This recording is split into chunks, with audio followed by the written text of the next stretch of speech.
Call to order the Open Space Board of Trustees meeting of January 8th, 2020. Welcome. The first item on the agenda is approval of the minutes of the December 11th, 2019 meeting, which I know Kurt was not at, but does anyone else who was there have any changes? No? All right. In that case, no, please. I'm wondering if for things like under agenda item 3, where it's about an hour long, you could put timestamps for the sub items. Oh, sure. That'd be really helpful. We don't need to change this one. But for, yeah. Thanks. With that, do we have a motion? Make a motion to approve. Okay, second. Second. Okay, all in favor? That's unanimous. The next item is public comment for items not identified for a public hearing. The only public hearing is on the Gebhardt Integrated Site Project, so if you want to speak to us about any other topic, this would be the time to do it. We currently have 6 people signed up. We'll follow our usual procedure. I'll call out several names, and please be ready to come on down when it's your turn. Give us your name and address. You'll have 3 minutes, and if you're pooling, you'll have 5 minutes. The yellow light will come on when you have 30 seconds left, and the red light and our buzzer will come on when your time is up. And if you reach that point, please, wrap up quickly. We appreciate it. First is Elia Hausney, followed by Andre Hausney and Michelle Shuchuk.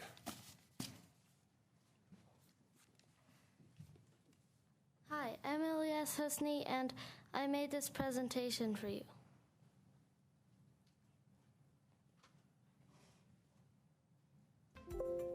The standard way to graze animals is to put them in a large pen and keep them there until most of the grass is gone. What happens to the grass isn't good. The cows pick their favorite type of grass and eat all that type of grass. Then the grass uses up its energy stores trying to regrow. When it regrows, the cows come by and eat it again and again, until the plants don't have any more energy and die. Then the cows move on to their second favorite type of grass, and so on until there's only thistles left in the field. But with regenerative grazing, you put them in a small area and move them frequently, like every week or even every day. That simulates the herd moving away from predators. That way the cows have to eat all the grass to get full instead of just eating their favorite type of grass. Once they move on, the grass can regrow, and it actually helps the soil instead of trashing it. They help the grass by trampling and pooping on it, which also puts carbon into the soil from the air. So I think we need to change the way we farm and switch to regenerative grazing. Thanks for watching. Thank you, Elias. Andre, followed by Michelle, and then Paula Schuler. So, set up by my son, I want to just talk about some of the properties that are coming up for bid this cycle, and I continue to be really encouraged by changes in the process, with a small request at the end of the presentation. So the main property I wanted to talk about is the Lewis Baseline Complex, and it's an ideal property for regenerative grazing. So as you saw in the video that Elias made, thank you. Regenerative grazing relies on moving animals frequently, keeping them bunched in small areas. It's a lot more labor intensive, but it can actually be on parity in terms of profitability because the increased labor is offset by increased productivity of the land as you go forward.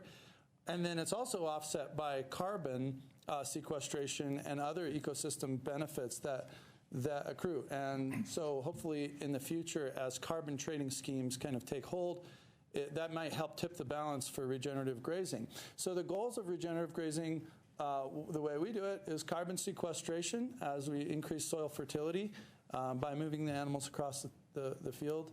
Biodiversity increases as pastures become healthy, become regenerated, and that can support a broader diversity of mammals and birds as well. Regenerative food is food that's healthy to consume, coming from healthy soils, and profits. And then for our farm also, it's documenting. We really want to tell the story. We want to show that it's possible and document also the carbon story that goes along with it. So the Lewis property that's up for bid in this coming season is right at the corner of Baseline and 75th Street. And it's most of what's in the green in this image, just northeast of Baseline Lake. And the property is ideal for regenerative grazing. The red properties are those which my farm farms, and the yellow one there on the map is where I learned to farm, and then my parents' house is in red, so it's right kind of in our neighborhood. And I have watched this field over the last 30 years since I started working in agriculture when I was about 12. There's a lot of water through this property. The light blue are ditches, the Enterprise, the Cottonwood, the Davidson, and the McGinn ditch. And then the one in the center is the Dry Creek, which is not dry ever. And ever since they spent all that money to repair the dike in the Baseline Lake, it actually leaks more than it ever did. And so now Baseline Lake keeps that creek full all the time. So that's a great amount of water all throughout the property, which is really important for subdividing fields. You got to have access to water. So for best success for regenerative properties, you need contiguous properties. It's really, really hard, which is what I do, is to truck animals from property to property on a trailer, and it really reduces the incentive to move them as frequently. And so this property is contiguous. It's excellent for regenerative grazing. There are many points of water access. It has housing. There's a house on this property, and it also has an excellent hay barn and an excellent old-fashioned milking parlor and good fencing. So this is a property that's well set up for a regenerative grazing operation, especially a dairy, because those dairy parlors are necessary to have adjacent to the fields. You can't just have the dairy parlor on one place and have the cows on another place, because they have to move to and from it sometimes multiple times a day. So this property is really set up well for regenerative grazing, and I would like to kind of urge you to, particularly with the Baseline Lewis complex, but also with the Hartnagel, Warner, and Biddle properties, which are adjacent to another regenerative farm, which is the Golden Hoof farm of Alice and Carl Starrick, is keep these properties together and contiguous wherever possible. And totally different from if you have a vegetable operation, I would say divide so that more farmers and operations can utilize that land. But where it comes to grazing, keep them contiguous and together. For these properties, favor regenerative grazing. So please direct the staff to, for these properties in particular, to favor operations which have regenerative grazing, that is to say rotational and holistic management, with possibly other diversified uses, which is part of the ag management plan. And also for this particular property, the Lewis complex, favor a small dairy operation because it's got the infrastructure for that, and that's what the plan says that we ought to be favoring. So thank you very much. Thank you, Andre. Michelle, then Paula Schuler, then Donna George. Hello. So this is my first time commenting, so bear with me. I don't know if I've ever said anything in 3 minutes, but I'm going to give it a shot. Okay, so I recently moved into Devil's Thumb, and just to be a little bit more specific, we had the privilege to rebuild a home that's right on open space that backs up on the corner of Craigmore Trail, that then goes up, I think, an undesignated trail. Our backyard faces an undesignated trail called Fern Meadow or something like that. You know, and I think that falls under the TSA West Trail Study or Shanahan Ridge.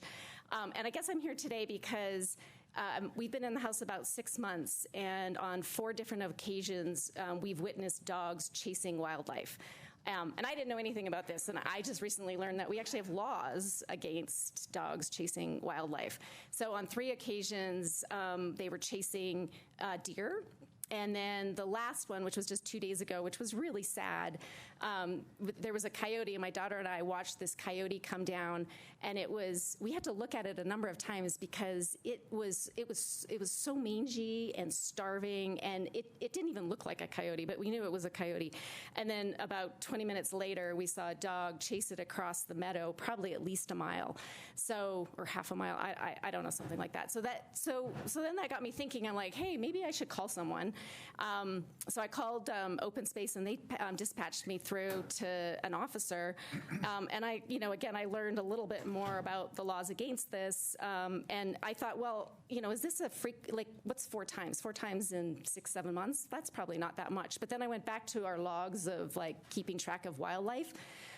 And we've seen wildlife 16 times. So you're thinking now it's 4 out of 16. I have no idea, again, if that is a high frequency rate. But I thought I would start, bringing it to people's attention. And let's see, what else do I want to say? Oh, I think it's pretty unrealistic to assume that we can, dogs off leashes are not going to be attracted by wildlife. I think it's, we do our best, but, dogs are just having fun. And I love dogs, but I love wildlife, and it feels like the wildlife needs a voice as well. So that's why I'm here. And again, I don't know much about any of this, but I would like to, maybe throw out the idea of dogs remaining on leashes between the time of, say, 6 p.m. to call it 7:30 a.m. because that is actually the period that we've seen the wildlife was, at dusk and early morning. That's it. I did it. Okay. Thanks, Michelle. Burton, you might be the right person to ask. The question is, what, if anything, you would suggest that citizens do if they witness a dog chasing wildlife? Burton, you have to come up here to speak. Yeah.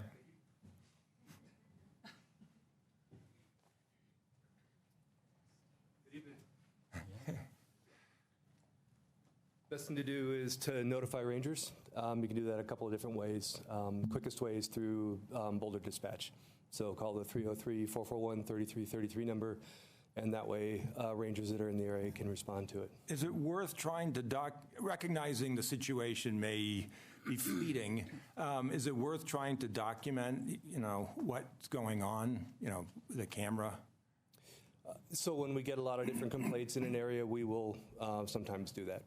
Yeah, okay, but what's going you're on. not recommending that members of the public do that? No. Okay. If they want to track what's going on their property, that's great. But some notations and just keeping us notified of these things, that would be great, so that we can put an emphasis of increased patrol in an area. So, okay. Yep. But if we take pictures of the dogs, then you know which dog it is, right? Maybe. If it's close enough to... It's possible yeah. sometimes, yep, based on... If people are regular users of an area, perhaps that would work. So It's fair to say it's more the pattern, isn't it? it is the pattern that's important to us. Yeah. And if people can't remember our dispatch number, they can call 911 and be patched right over to dispatch. It will go through that way. Yeah. So the number again is? 303-441-3333. Thank you. Okay. Thank you. Do rangers usually respond to public requests like that? We do. Yep. If we're available and not tied up on other calls, we'll definitely respond to an area to search. Because I did want to mention in our neighborhood, which is not Devil's Thumb, the ranger response was excellent for injured deer and that our neighbor called in. So Thank you. I think calling rangers is a really good idea. Yes. Please keep doing that. Okay. Thank you. Thanks, Burton. Okay. Thank you. Okay. Paula Schuler, then Donna George, and then John, I think it's Antoniozzi. Hi, Paula Schuler, Boulder County. I believe you all received my email last week with the photos and everything, and that's how I feel about things. But I got the draft, and I've read it once. I need to review it more. I'm going to send another email to you. But I wanted to address the situation that still bothers me. It continues to bother me. It's a couple things. One, we were all at that open house, a lot of us were, and the summary of that open house, I feel like I was at a different open house because I heard countless Neighbors of open space and tenants all talk about the damage and problems they experience because of the city's unmanaged prairie dog populations on irrigated parcels. The city really didn't talk about lethal control at that meeting. They had a jar you could put a coin in, but it wasn't even talked about. They are, the summary, to me, was a fluff summary of that open house, and I think there were 80 people there, and I think 77 of them were pro-agriculture, sustainable agriculture, finding a way to really remove the prairie dogs from the ag lands. But anyway,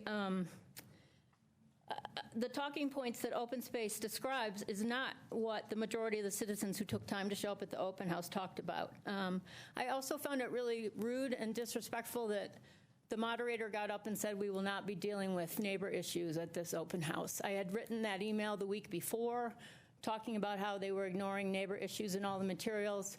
Then she says it at the open house. I probably had 20 neighbors there. So, and no one told me, don't have your neighbors come, you know. So I found that really wrong. And additionally, in this draft, 58 pages, there's no mention of the private property damage that occurs because of the migration from irrigated open space. You know, we spend a lot of time and money defending our property because of the prairie dog overpopulation on irrigated ag, and all of my neighbors do. So this new document cites 3% growth. John, I find that laughable. John was up here a couple months ago and said 8%, and I thought that was low. Regardless, open space is not at 15 or 20% because your neighbors are taking care of part of your problem. We mitigated over 1,000 prairie dogs last year. If there are 3,000 prairie dogs, 4,000 on Brubaker and Stratton, we took care of a whole lot of your problem. So the neighbor conflict is a big part of the equation, and I'll ask again, because this is what I asked. Is it open space's intention to ignore the damage that prairie dogs cause on private parcels, or does the city just not care? Because that's something I really want answered. It's a big part of this equation, and when you present it to the public, that needs to be part of the material, and it's not. So, Paula, could I ask you to clarify something? Yes. When you said we mitigated, husband and oh, that's okay. You were not speaking for. And the Fentress family, yes, our LLC mitigated. So That's on our 160 acres. Okay, so all of those prairie dogs were on. I can tell you, the llama farm mitigates. The neighbor to the north mitigates, the water district mitigates, the O'Donnells mitigate, everybody mitigates. Okay. And that's 2 parcels. Go to the guy off of Cowles. I read his comments. He spent $15 grand last year. I mean, there's a lot of time, effort defending our properties. So I was going to say, actually, on that topic, if you wouldn't mind sending us an email about anything you know about the costs of private mitigation, I'd love to understand more what that does cost. Okay, well, you guys, we just put up another, this weekend, 750 feet of wire fence. You guys say it's $7 a lineal foot. So we have probably, I'll do the math for you. We have over 3,500 feet of, yeah. Thank you. Great. I don't want to fence our whole property either. That's not my goal. But prairie dogs are not my goal either. So, but it needs to be part of the public conversation, and it's not. Okay. So. Okay. Tom, I think on this topic, I think there is a little bit of confusion about this statement, and I'm not sure exactly where the statement came from, about how we're not going to address neighbor issues. I think some people interpret that as saying we don't care about neighbor issues.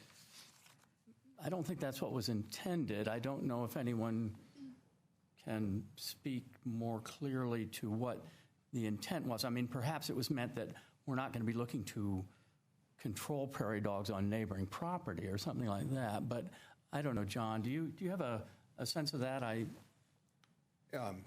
John Potter, Resource and Stewardship Manager.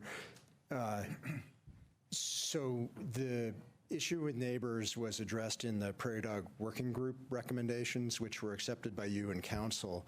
And we're trying to move forward with those recommendations in the way that we had presented and you guys had accepted. In there are a bunch of issues for how do we deal with the mitigation efforts around neighbors. We were proceeding to do that, and then last year when you said, wait, we have this conflict on the irrigated ag properties. We see those as related, but the neighbor issue is much larger than just the irrigated ag properties. So I think possibly through our current process, which I'll talk to you about in a little bit later, we'll get to some solutions that could help all the way around. Hopefully, that would be the hope. But so it's not that we aren't interested in addressing the neighbor conflicts. It's just that we didn't see it as part of this current effort that we're doing to address the ag properties. That was the only reasoning. It may be nuanced, but... Yeah, we probably can do more to explain that timeline and what it means to people. Yeah, thank you. Okay. And Donna George...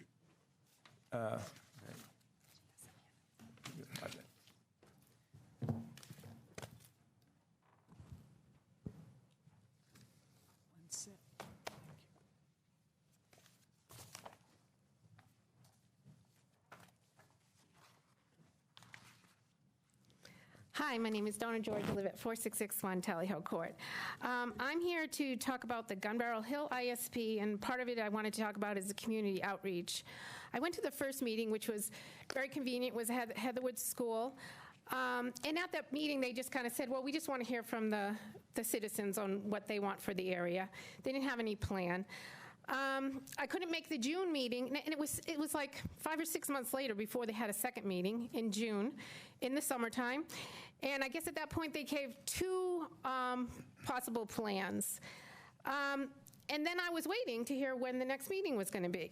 And so, I mean, these are things from the newspaper I want to explain to you. I only found out about the third meeting on December 9th, right around Christmas time, by accident.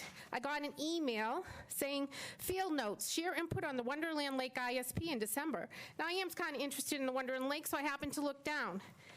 And it wasn't until down further, that I found out about the Gun Barrel Hill ISP. I did not get an email specifically on the Gun Barrel Hill ISP at all.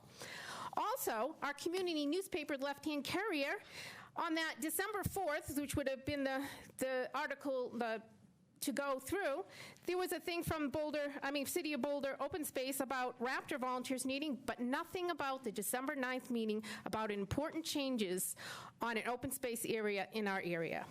There was something on the December 8th, the day before the meeting, in the Daily Camera, and it said Gun Barrel Hill integrated, but a lot of people don't look at that, you know.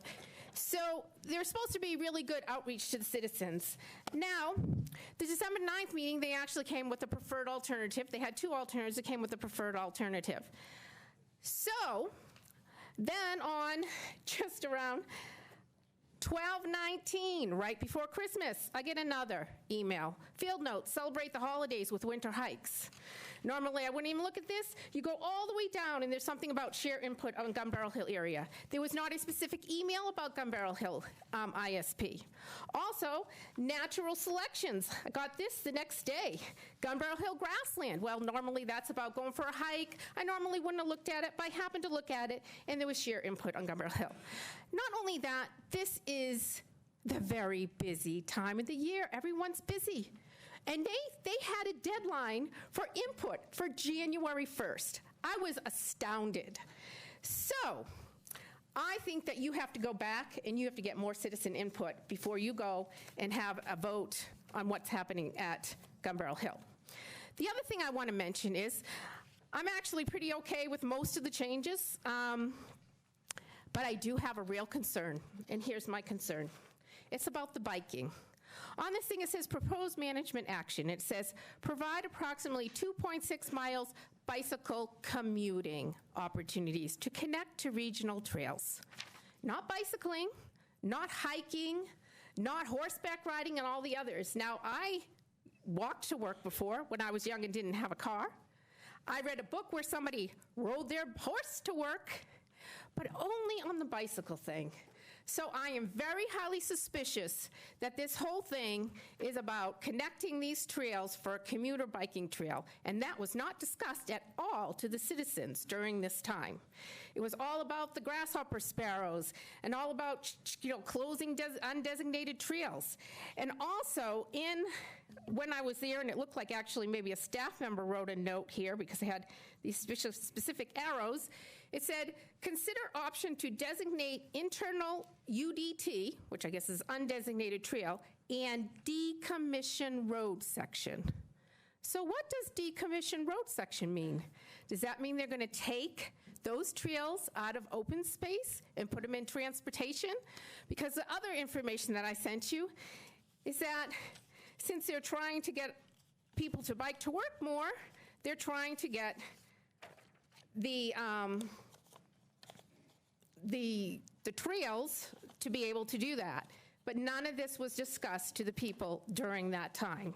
And you have some information there about how they, I can't find it here, but how they were, they're looking at regional trails with open space. I talked to the county open space is talking to the transportation department, but none of this was mentioned to the people during this thing. And I also went to a meeting, and Aaron Brockett said, we're no longer doing trail studies, we're doing ISPs. So I look at this as a way to sneak this in so that Boulder bicycle commuting, this is not what they're for. It's not for commuting. It's great that people commute on that and use it, but it's not specifically for commuting. And if you're going to make it specifically commuting, you have to tell the citizens what you're doing. Thank you. Can I ask, when you attended the first meeting at Heatherwood, did you put your email address on the sign-in list? I believe I did. And I definitely did it on the December 9th one when I signed in. Right. And even if I didn't, not everyone could make that meeting. You have to have more information out to people that didn't make the first meeting. No, I was just going to make a point to staff that if there was sort of a hiccup that someone who signed, put their email address on a list, didn't get an email, then, there was something to be, try to figure out what went wrong there. Yeah.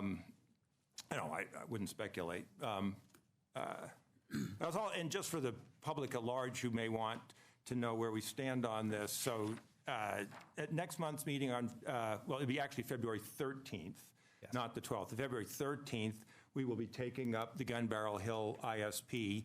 If you wish to provide any comments to us, you certainly can attend that meeting and speak in person.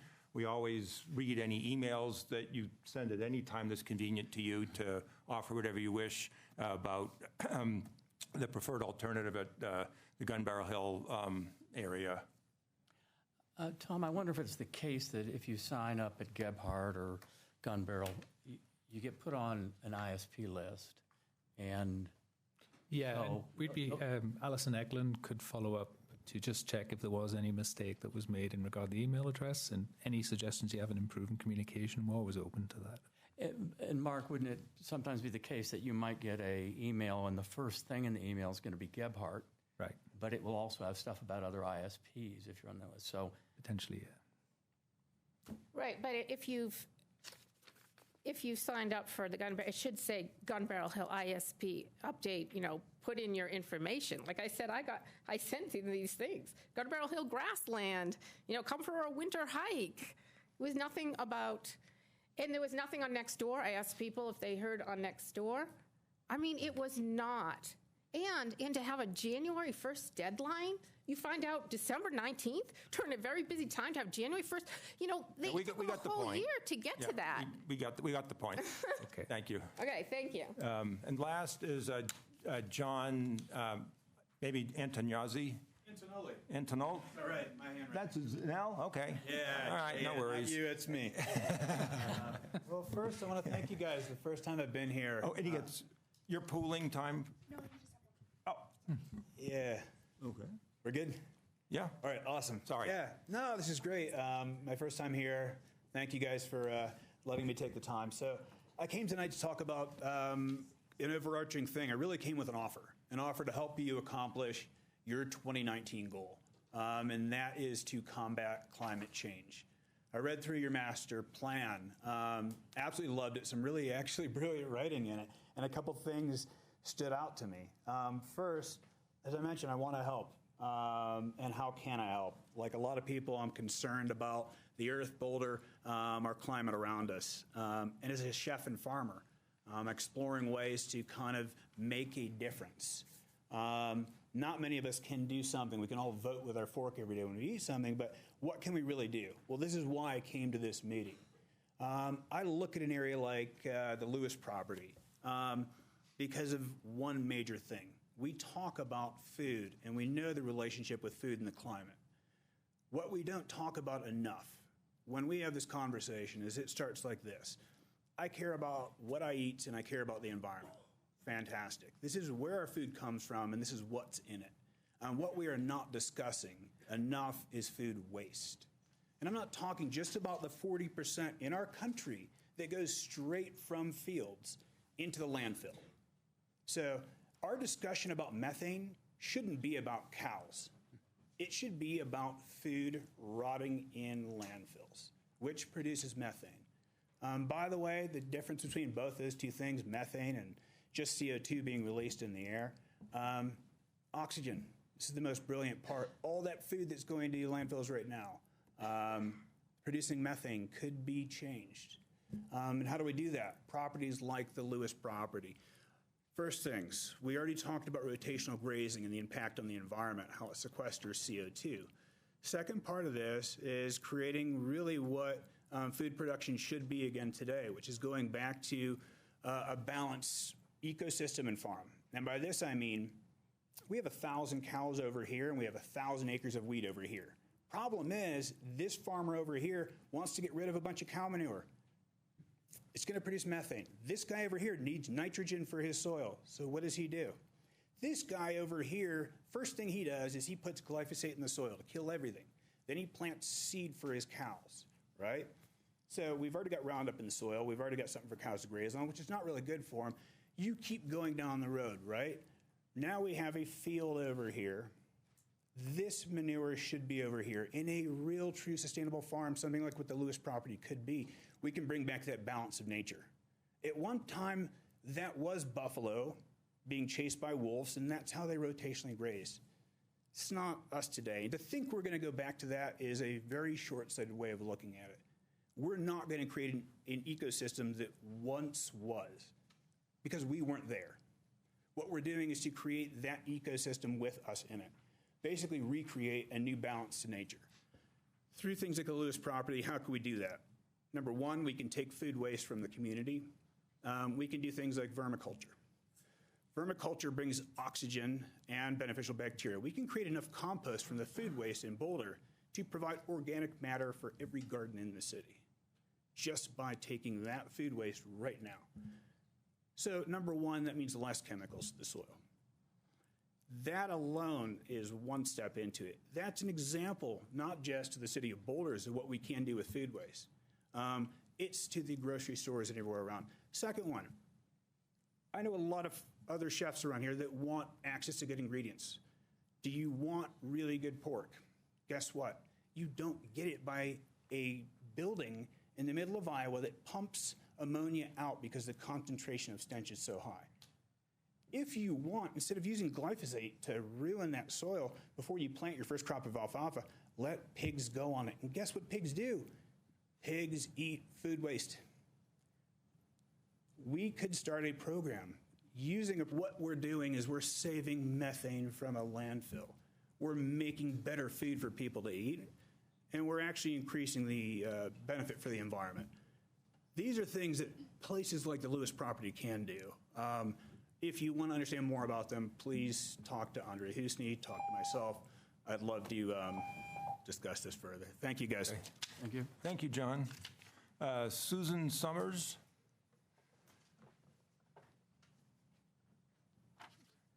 Hi, Susan Summers, 4636 55th Street. I hadn't planned to talk tonight, but I'm kind of frustrated, so I just want to get this out there. I think all of us have seen what's going on in the news in Australia. I also saw Joaquin Phoenix, a little clip of him talking at I think it was a Golden Globe awards. I don't usually watch those, but what he talked about was how animal-based agriculture industry contributes to climate change. I think we all know that. I think that's scientific fact. What bothers me is we have these discussions, and I've seen this on Boulder County properties over by McIntosh Lake. There's this holding on, like grim death to irrigated cropland. So we're diverting water. Our rivers don't even make it to the oceans any longer. We're diverting water to grow forage for cattle, and it stays in this system forever. It seems like, correct me if I'm mistaken, but when these leases go out, and I have a lease with Longmont, I get to sign up for it every year. It doesn't go up for a bid. It's not open to anyone else. I can just say, heck yeah, I want to keep getting this sweetheart deal because they are sweetheart deals. I know I have one. Incredibly cheap prices for these lands that we continue to just insist that they stay in this irrigated system at the expense of our wildlife. And we've already lost 60% of our wildlife. And if we don't start doing something different, I mean, we can't keep doing this, people. I mean, we just can't. We have to do something different. There's got to be an answer. I don't claim to have the whole answer, but murdering prairie dogs or killing prairie dogs in order to sustain this old-fashioned kind of antiquated system, to me, is not right. We used to treat people with leeches. We don't do that anymore. We need to look outside of that box, I think. I mean, bare minimum, in the notes that I wrote on the survey, at least give the option of other types of leases. Why can't I purchase a lease to have the prairie dogs there? And perhaps I would be responsible for trying to keep them on the property. The other thing I would point out is my family owns some land down by 11 Mile Reservoir. There's cattle walking on our property, pooping everywhere. I have to fence them out. This is a fence-out state. Anyone can run their cattle, and it's up to me to keep them out. Yet people stand up here and say, keep the wildlife off of my property. It seems just kind of like a mixed message. So anyway, I just wanted to share those thoughts. Maybe you'll think about it a little bit. Thanks. Thank you, Susan. Leah, has anyone else? One more. Okay.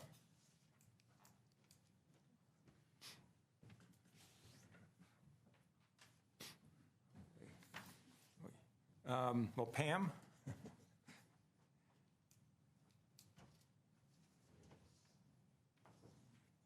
Hi, my name is Pam Wanick. I'm actually in Adams County, but the reason I'm speaking is because I work a lot in the city for actually over 15 years.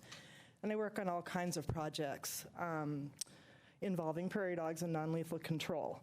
So there was a couple things that I looked at on your draft that just kind of really stood out to me. And the first thing is on page 11, where you have the cost to move prairie dogs. You have $136,000 to move 28 acres of prairie dogs. I think that needs to be struck. That's a very biased amount that you have in there, and I'm pretty sure you guys moved more than 28 acres of prairie dogs in 2019.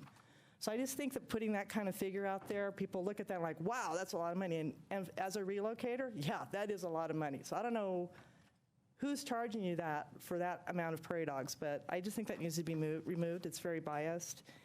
And second thing I want to bring up is that the black-tailed prairie dog has been recognized under the State Wildlife Action Plan as a Tier 2 species, a species of greatest conservation need. And I'm just not seeing that.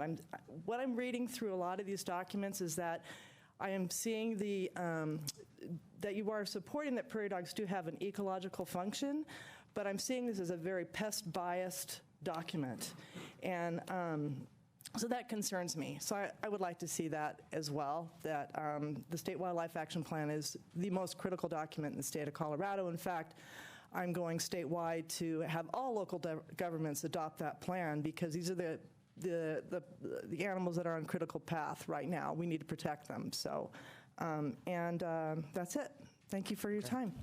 And just to remind that you could submit those comments in writing too through the portal that's provided on that prairie dog page.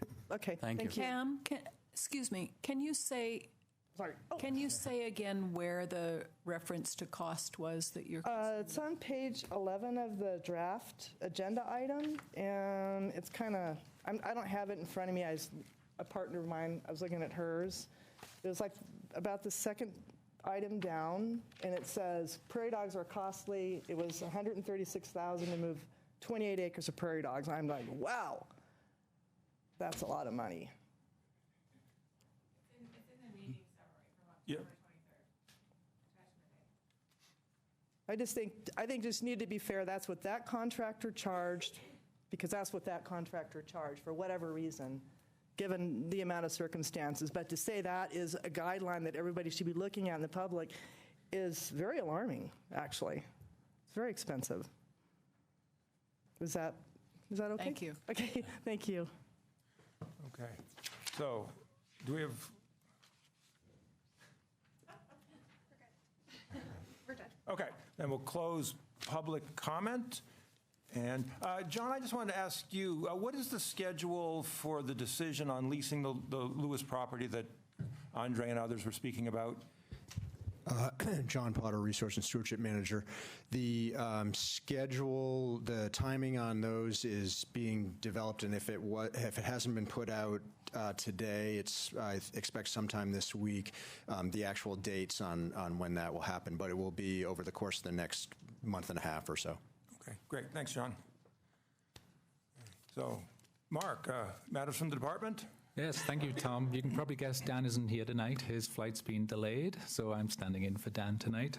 First up is Janelle Freeston and Alison Eklund. They're going to be talking about partnership and sponsorship efforts. And in just a slight change to the agenda, Janelle was also provided a written update on the Ready to Work program. And based upon a couple of questions from the board, after Janelle's and Alison's presentation, she'll provide a little update on that. Great. Good evening, and thank you. Alison Eklund and I are here tonight to give an update on how OSMP has been building upon the many decades of successful partnerships in our community, as well as some of the more recent efforts with the City of Boulder and our department to work on sponsorship efforts. So tonight, a few highlights from the presentation. We will explain a little bit more in detail about those citywide initiatives and the context that has helped OSMP develop and further develop our partnership and sponsorship efforts, the goals of those efforts, plans for 2020, and then time for questions. So if anyone, and especially anyone watching from home, if you're interested in learning about partnerships with the City of Boulder, we do have something on the city website. And there you will see resources that were created in 2016. The city manager had city departments come together to create a citywide partnership team headed by Carl Castillo, who is our City of Boulder policy advisor. And really the idea and the rationale for that was to create consistency among city departments, because many city departments work with partnerships, and also to help spearhead us to the future to be proactive in working with our community members through partnerships. And some of the examples on this webpage are examples like the Chautauqua Association, which is an amazing partner that was one of the first founding partners of our program, as well as other things like the Dushanbe Tea House and B-Cycle Boulder, among many others. So check it out.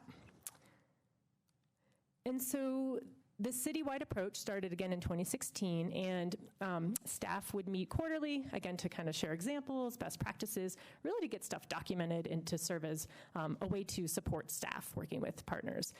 From that model, my role expanded in 2019, and actually 2018, yep. And so we decided to use the same successful model here at OSMP, where we got staff from all the different service areas to get together to meet monthly to start to kick off the same process here for OSMP. And so we came up with a vision for this team and a mission for this team. And really similar to the city efforts is to create consistency among staff at OSMP who are working with partners in our community, and to give us tools to be able to assess when and how and why to say, to make decisions about these partnerships and sponsorship opportunities, and to align those with our city charter and now with our master plan. And so the goals that we've identified, I'll be going through each of them one at a time. So we'll take a a look here. So the first goal, again, along those lines, it's really internal based, creating guidelines, creating tools for staff. And so we went on a roadshow with OSMP, met with many of the work groups. We still have a few more to meet with in 2020, and really to share these citywide tools that have been created, because it's one thing to read something on a website. It means more when we can have a discussion with these work groups and say, here's what we have, we're here to help you and support you. Through that, OSMP is developing a decision-making tool and model. So for example, again, when staff are working on their programming for service delivery, they can start to ask themselves, who in the community could we partner with to meet this goal? Does it meet a charter purpose? Is there risk involved? Is there a precedent? Is there any pay to play? So it's kind of setting up these, really these guidelines, again, for staff to go through and think about. And then if they have questions and they need support, they can run some of their situations through the partnership sponsorship core team. And we're happy to, again, look at that citywide approach as well and say, yes, a similar department has worked on an issue like this. This is how we can handle, and work through the situation. And also, Allison will be talking about some guidelines for sponsorship that we have worked on. Our second goal is in 2016, staff was asked to put together, just to get an idea, like how many partners are out there that OSMP is working with in the community. And so we have an inventory where, we put all the information in there. And particularly, we wanted to know what kind of partnership is that? Is there a written agreement? Is it a handshake? Is it a programming an operational partnership, so we can have one place where we're tracking that. We know the staff contact. What this is not a stakeholder database. So we don't have contact information for these partner groups. It's really who is the OSMP staff liaison for these groups. And really the idea, again, is to improve communication. So if I'm going to go out and have a meeting with a certain partner group, I can let that other staff person know if they're working with this partner as well on something else. So again, improve communication and have this resource and this repository available for us. So Janelle, how many are there? It's a good question. As far as how many lines in the spreadsheet, hundreds. However, we have broken out, so for example, Boulder County, many staff work with Boulder County in different ways. So Boulder County might take up 10, 12 lines in this spreadsheet. So that's what we'll be doing this year, is refining that spreadsheet and really getting that number. What is that number? Because right now, it's a little amorphous because there's some duplicity in there. I hate that word. Duplicates. So do you have a ballpark? Over 150. Great. Ballpark. And it's fair to say, Janelle, that was the initial run at it, and the goal was then to go back out and analyze it, because we hadn't sort of done a count before, so that, when you do a first count, you've got to say it, winnow it out. Is this really a partnership, or was this just a one-time thing that occurred? True, So yeah, that's the follow-up. and it really hasn't been updated since 2016. So by the end of Q1, we've presented again to staff, it's their homework assignment to go in there and update this, let us know, again, if these are still active partners now. And so after Q1, we'll have an idea of that, and then we'll, again, start to look for gaps and really do some more analysis. And then for goal 3, I'm going to pass it over to Allison to talk a little bit more about the sponsorship guideline efforts that we've been working on. This fall, the partnership and sponsorship team also worked on creating OSMP-specific sponsorship guidelines. And really the basis for this is the citywide guidelines and Parks and Recs guidelines. So they're not too much different, just a little places here and there where they're more specific to OSMP, like obviously no naming of OSMP lands or trailhead or facilities and things like that, that maybe other city departments, don't need to reference in their guidelines. It also talks about solicitation and what's appropriate. Things like we don't need 3 different people reaching out to the same business every year and things. So we can start tracking it and making sure that we're building these relationships with them, but in a very professional way. And then it also talks about tracking for the department so that we're keeping track of our relationships with these local businesses and how much we're bringing in, if any, and who the contacts are and things like that. And then it also references the citywide naming policy and then our own memorial bench policy, so it doesn't change any of those existing policies. Also part of that third goal is the creation of a sponsorship deck. And so when I say sponsorship deck, this is an example of Parks and Rec's deck that they have up on their website right now.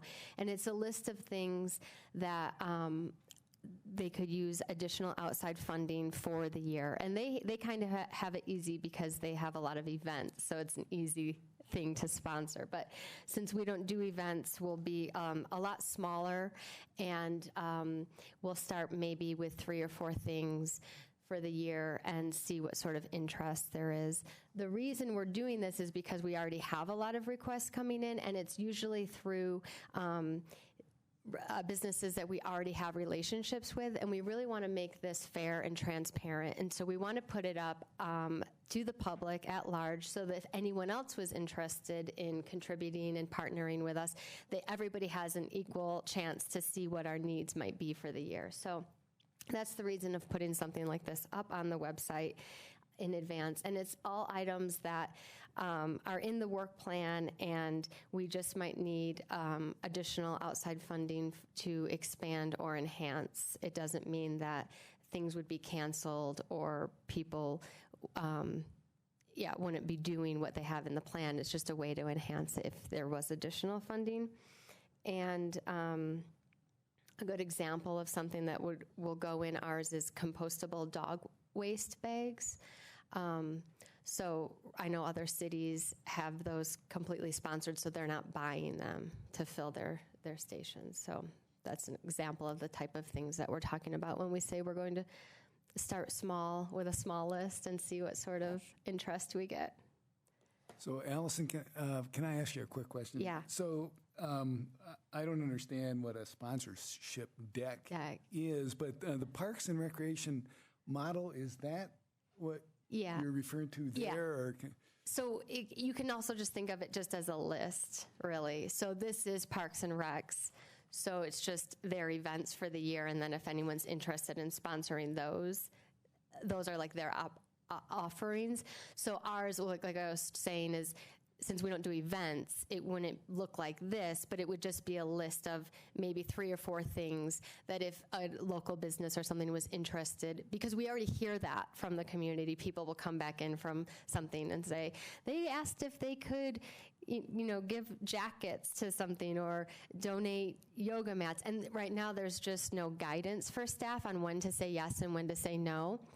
So this is trying to make everyone's life easier and actually more fair to anyone who'd be interested.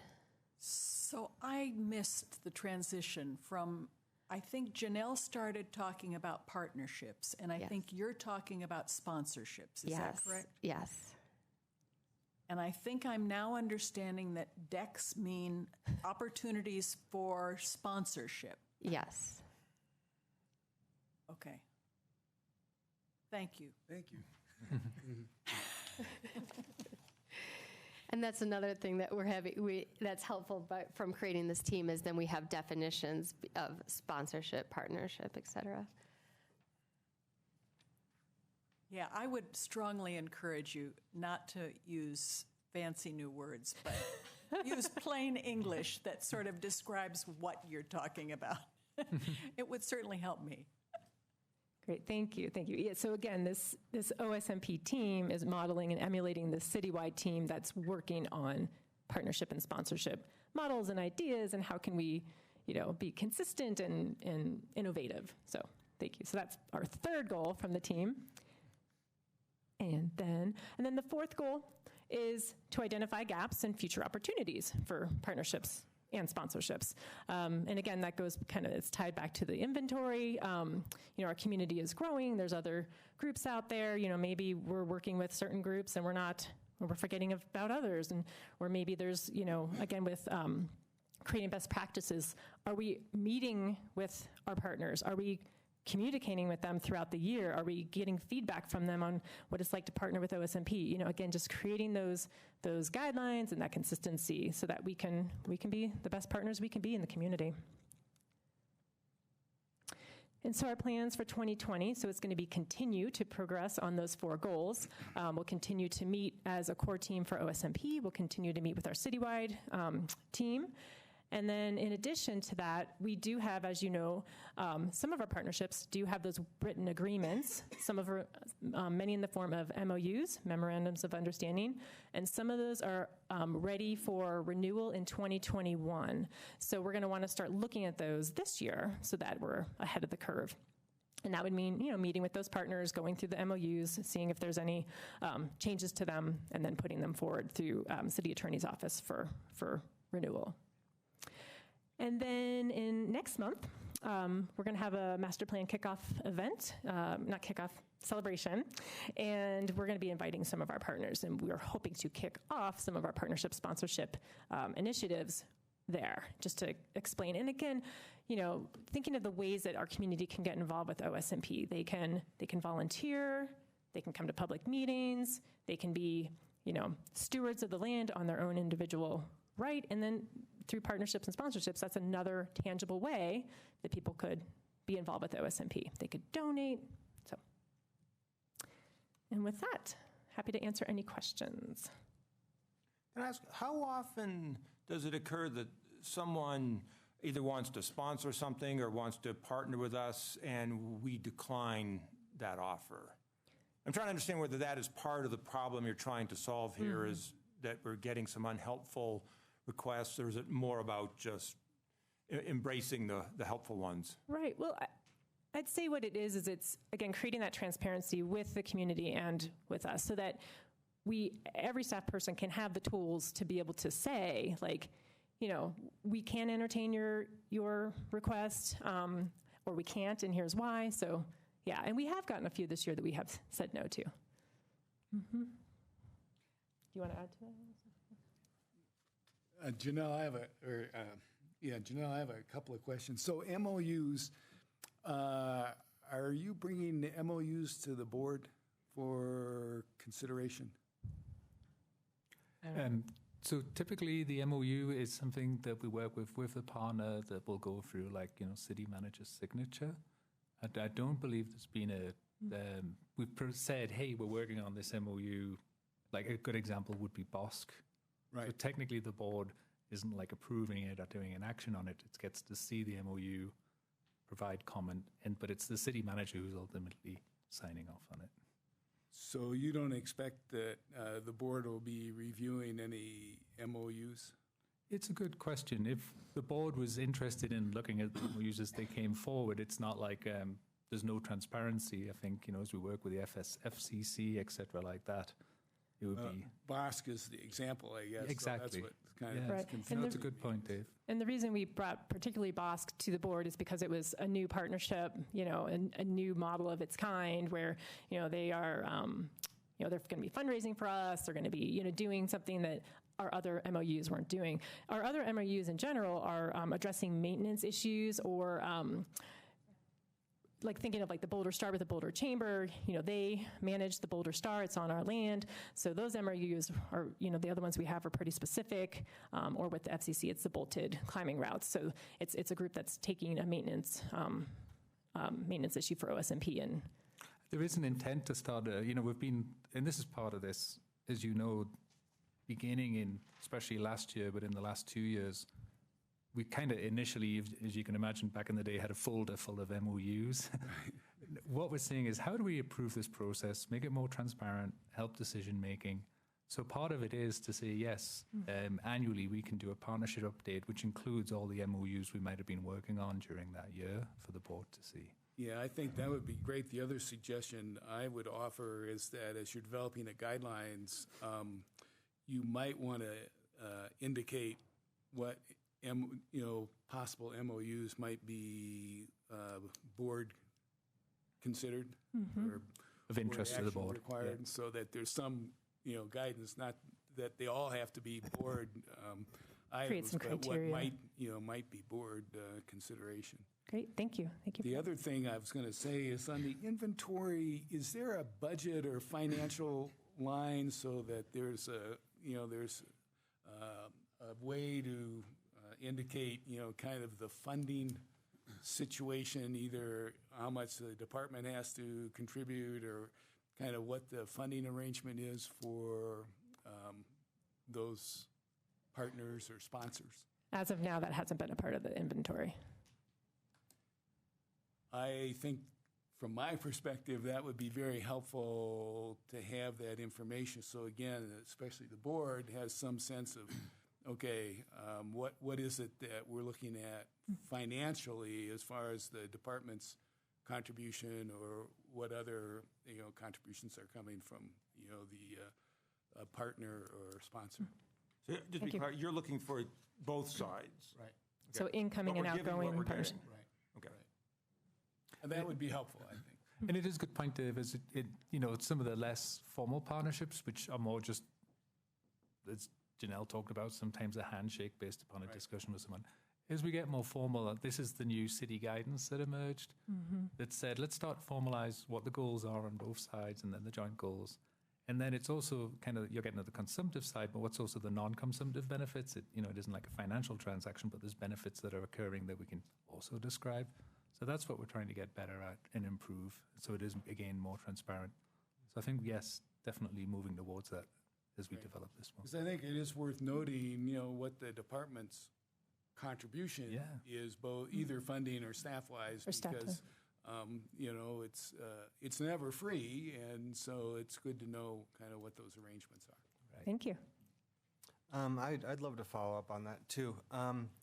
I think it's wonderful that you're exploring it. Certainly with 150 different relationships, you've got a lot to look at. This idea, though, that it does reach the board level on the criteria, I also really agree and support. I'm concerned, within the charter, we focus on the idea of non-exclusive license. And part of what this system does is protect us from experiencing commercialization at every turn. And I do think the criteria that we're looking at, particularly in sponsorship where there is exchange of value, we run the risk of creating people with a sense of ownership they truly don't have, the ownership lying in the taxpayers of the city of Boulder only and exclusively. And so I think it's wonderful to look at it, explore it, and I think it is a community-wide question to what extent we are going to let commercial visibility exist on this system. Because fundamentally, I know, not just as a board member, but as a community member, the reason I go out there is to get away from the logos and feeling like I'm being sold something. So I offer that. I totally agree with Hal. And the thing that I marked on this agenda item is the when to say yes or no, creating guidelines, which several others have mentioned. Can we get a chance to see those? Because I see that as a board function, to be able to know about and review that kind of policy-grounded information. Yeah, as we continue to develop it this year through staff, and we can send it through. Yeah, no, I mean it's meant to be staff resources, for staff to use as resources, and yeah, we're happy to do that as this gets developed. It's great, and we've seen it through the hang gliding MOU, paragliding. Right. We brought BOSC, so you're starting to see that we're bringing these forward to you all the time. Some of the But smaller apparently you have some kind of criteria. Well, they're beginning. We're working on we're working on it now. And some of those, to give an example of what some of those would be, is, for example, so like citywide, they're saying, think about the risk involved, think about the pay to play. Ours, we would say similar things. We'd also say, look at the charter. Does it support a charter purpose? Does it support a master plan purpose? Does it fit within the work plan? So we would be adding more elements to that. It's really, questions that we want staff to ask themselves before they just say, yes, we'll do that, to really think, does this fit within the OSMP mission and charter and work plan? Great. And we'll be happy to come back to you with that once it gets developed. Thanks. I think a lot of it is just educational for us. If you are seeing new policy developed citywide, or you're implementing new policy for the first time in a changed MOU, if you just copy us at a minimum, I think we'll learn better what the new approach is, too. Right. Thanks. Great. Thank you. Okay. Well, no, I'm not leaving yet because I think I'm Okay. right. Oh, Well, then we'll thank Allison while you're still. Thank you, Alison. Great. So the next item that I was going to share is in response to a written update that's in the packet that everyone can take a peek at if they haven't already. And this is to highlight some of the successes and results from our 2019 relationship and work with the Bridge House Ready to Work program. And this is a program that OSMP has been working with the Bridge House program since 2014. And many of our work groups do work with Ready to Work, and I'll fast forward to the next slide. And it's pretty impressive. This program's been growing over the last 7 years now. With it, what we're finding is that our work groups, this group is in high demand. Our work groups are really asking to work with Ready to Work. They can really depend on and they know what to expect from the work product from Ready to Work. And so they have a very full calendar from February through October. And again, these are the work groups that they are working with. The most days in 2019 was with water resources. And this is something that the water resources group, the work that they're doing is opening the ditches, getting the debris removed from the ditches so that water can start to flow. And it's a really tight time frame.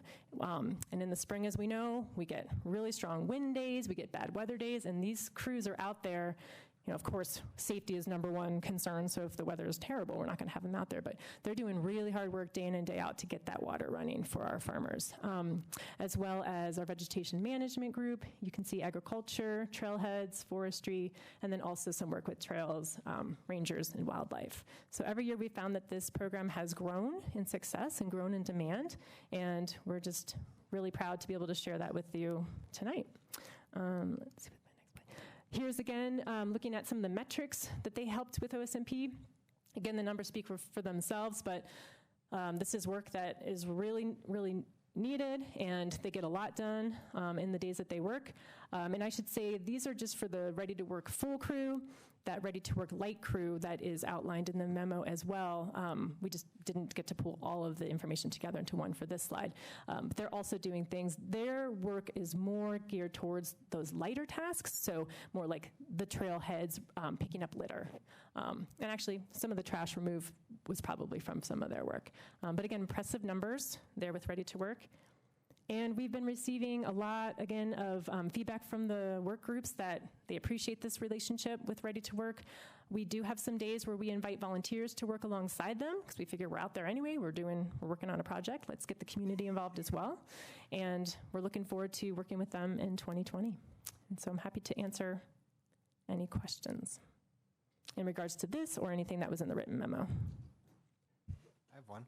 I'm curious, does the contract change, expand, shrink over time? Is the look forward in the future year different than last year? Good point. So again, starting in 2014, we started with just the Ready to Work. We call it the full crew because they're working the longest. They're working February through October. And then we started piloting in 2016, the Ready to Work Light program. So in that case, the contract changed because we added a new element to it. Really, since we started that pilot, the contract hasn't changed that much. We will change the rates, so we'll do an amendment to the rates. But otherwise, it's building the capacity within staff, and we have them for a set amount of days, and the work groups that we plan with them now, our staff is planning with them now. And I should mention it's Kristen Weinberger who manages this program. She's been doing this for many years and does a really great job. So she's meeting with the work groups and trying to figure out, what weeks do you want Ready to Work, which, where can we fit them in?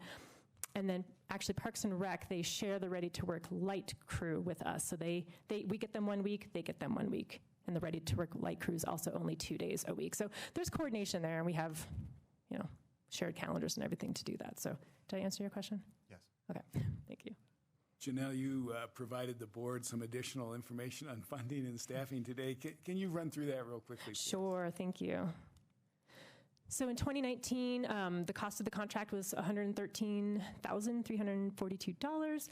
With that, we do have with that, the Ready to Work program provides the crews, the crew leaders, the vehicle, the uniforms, and then the training on their end, the insurance, all of that goes into that, as well as with the program, what those members are getting is they're getting that, the Bridge House support to get them to self-sufficiency. So that's all part of the contract. And then on our end for OSMP, we have 2 volunteer service learning and partnerships temp staff. And so they are out there in the field making sure that, the work's getting coordinated, and they're working shoulder to shoulder with them out there throughout the day as well.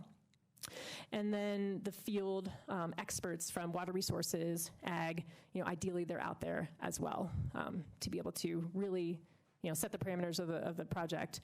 Because a lot of the things we're working around sensitive species, we want to make sure, especially with any kind of invasive species removal or work in the ditches, that, the things that need to be removed are being removed, and that they're working really carefully around the sensitive habitats.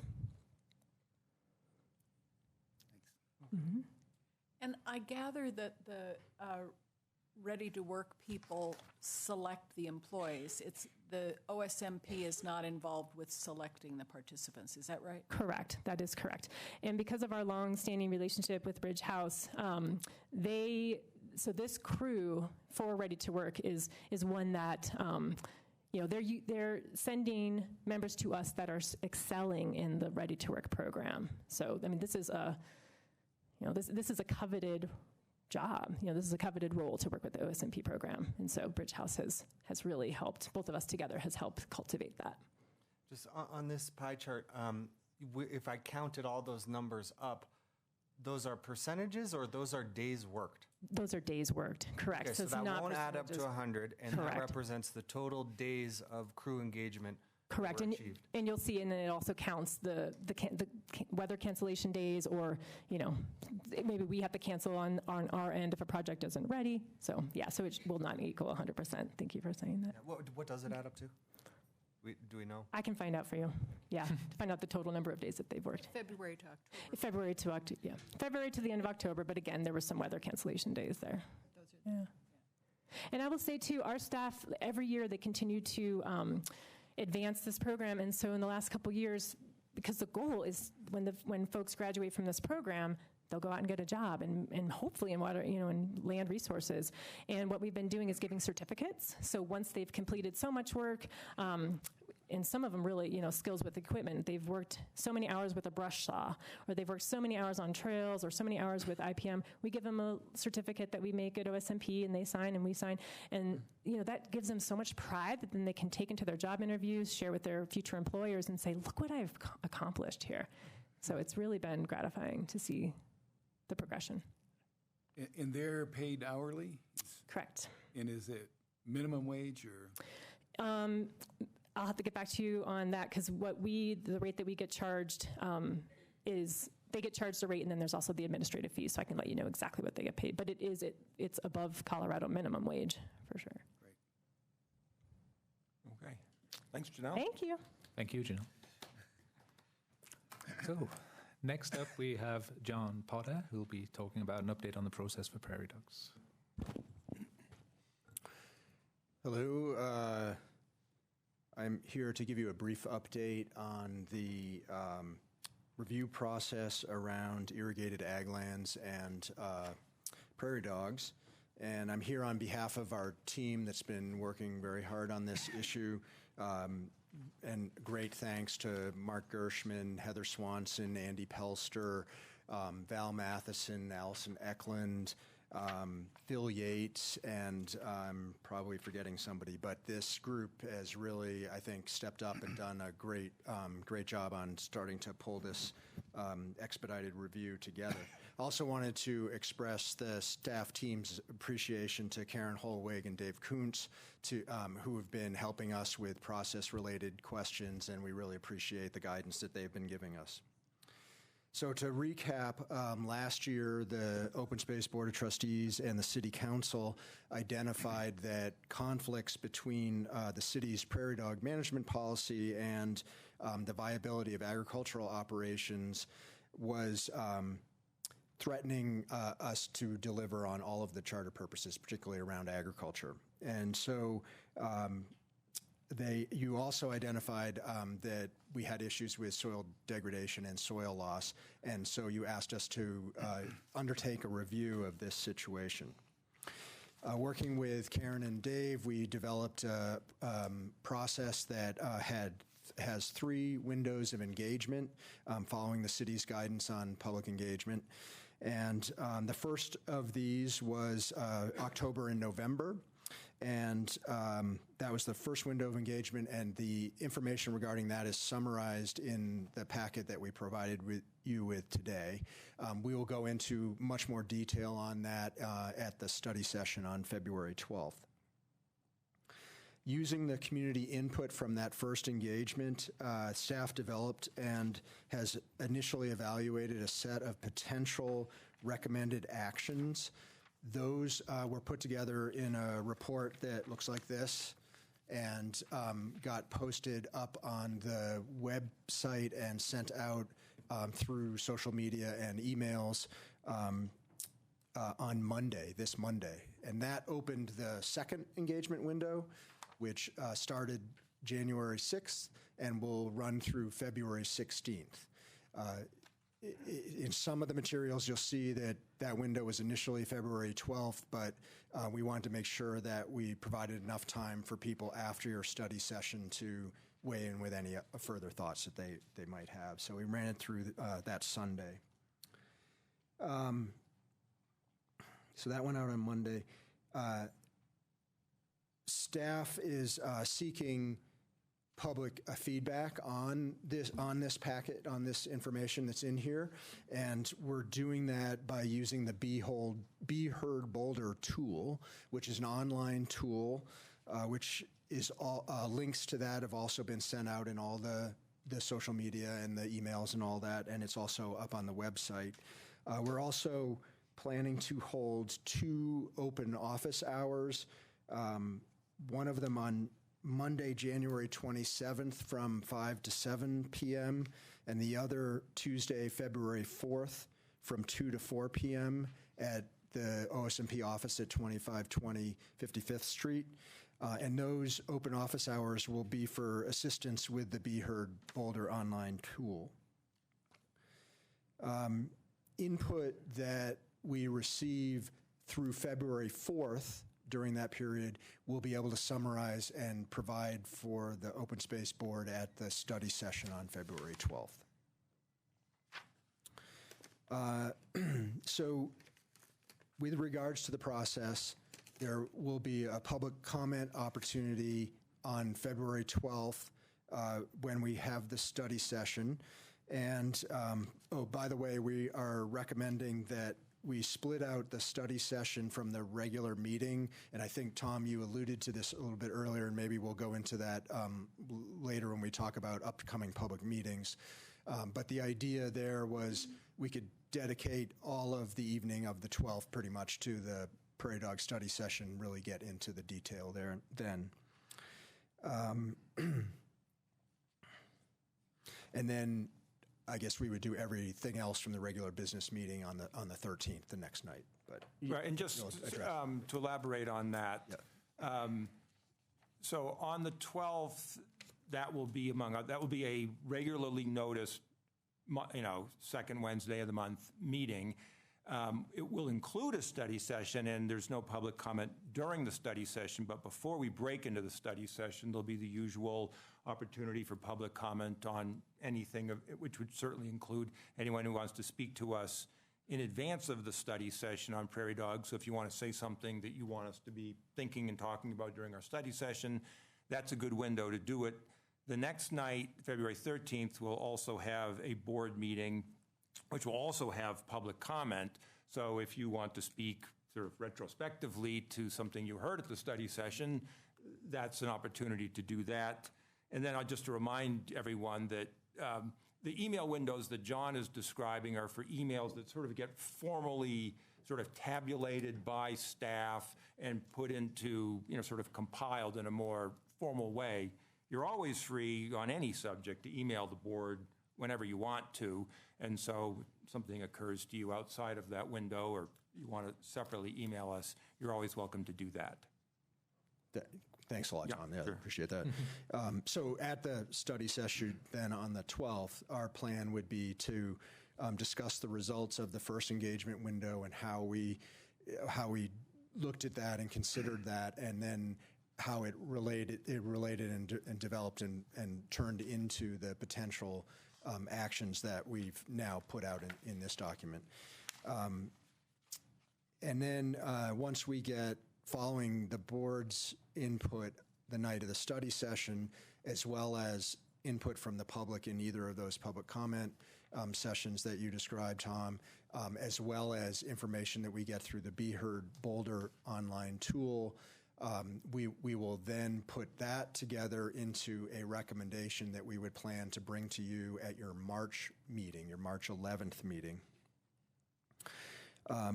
The third engagement window, so I've talked about the first two, the third one would begin on February 26th when we distribute the materials for that meeting.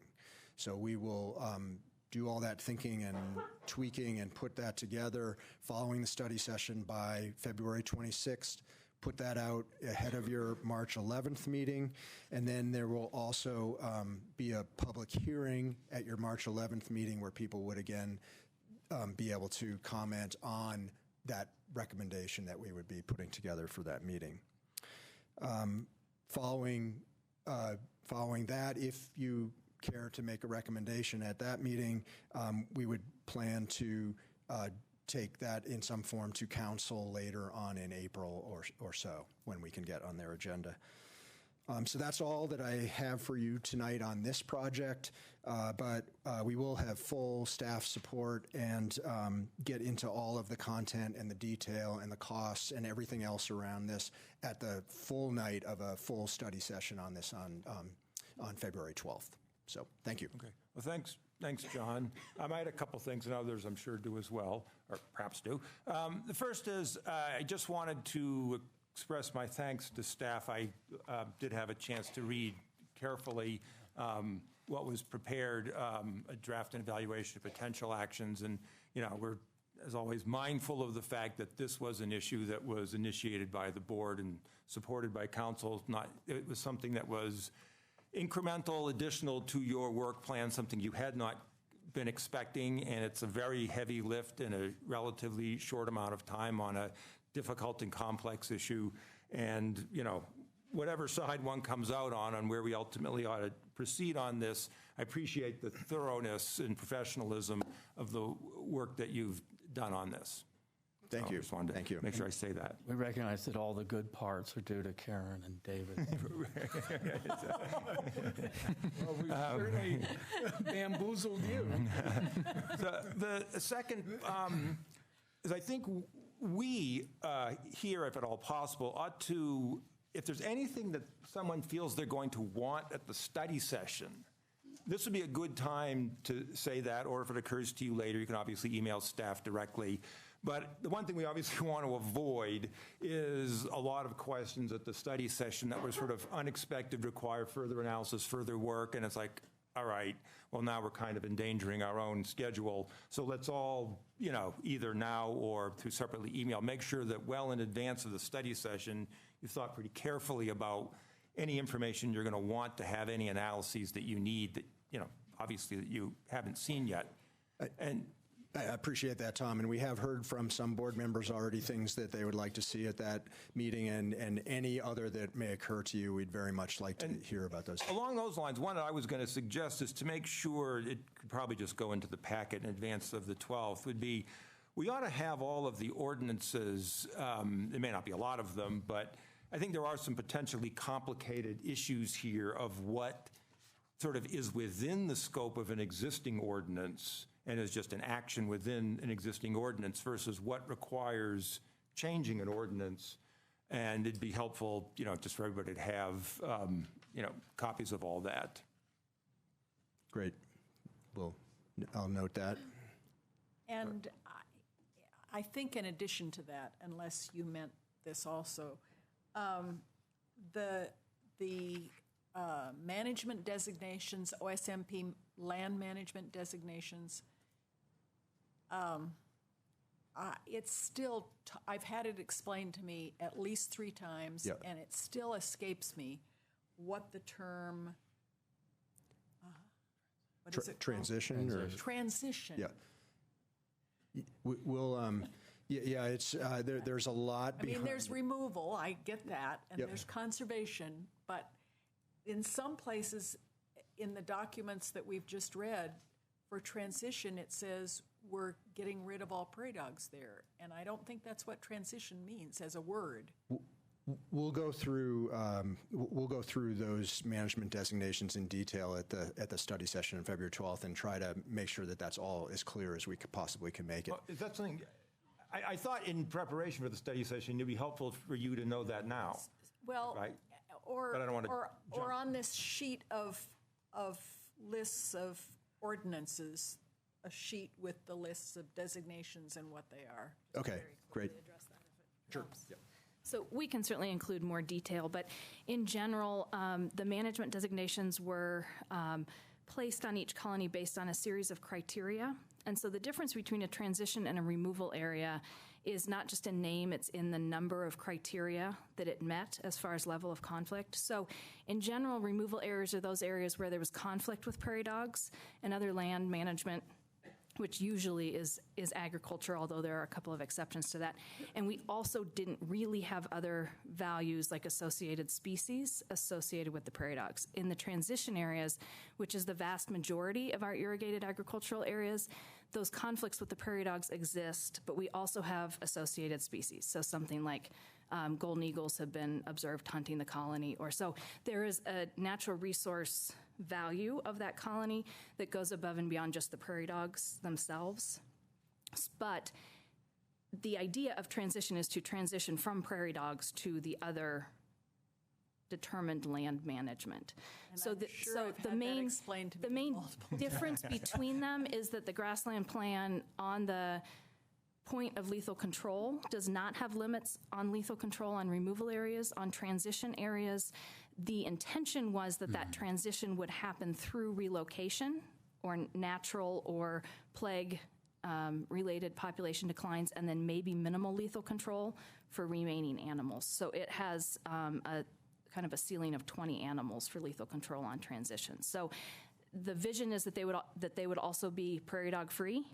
It's just the way that you would get there that is a little bit different. And was that to minimize potential impacts on other species from lethal control, or what was the The intention of that was twofold, partially to minimize the impact to associated species, and partially just simply to address a strong desire within the community to minimize lethal control overall. And just, we've saved a lot of time to get into the details. I wanted to step back. I even myself having trouble following the venues and the meetings. For the public's benefit, will you just help clarify on the 13th off-site, we're holding official business, Right. but there will not be prairie dog business at that meeting? Yeah, so on the February 13th will be a sort of continuation of the business meeting. There will be, at the beginning, public comment on item. There'll be some other agenda items at that meeting, including the gun barrel ISP. But so anyone who wants to talk about prairie dogs on the 13th would be talking during open comment on items not set for a public hearing. And the 13th will be at the Open Space Hub at our usual 6 o'clock time. So they can speak sort of, if there was something particularly at the study session that they wanted to follow up with us in person, that would be the time to do that.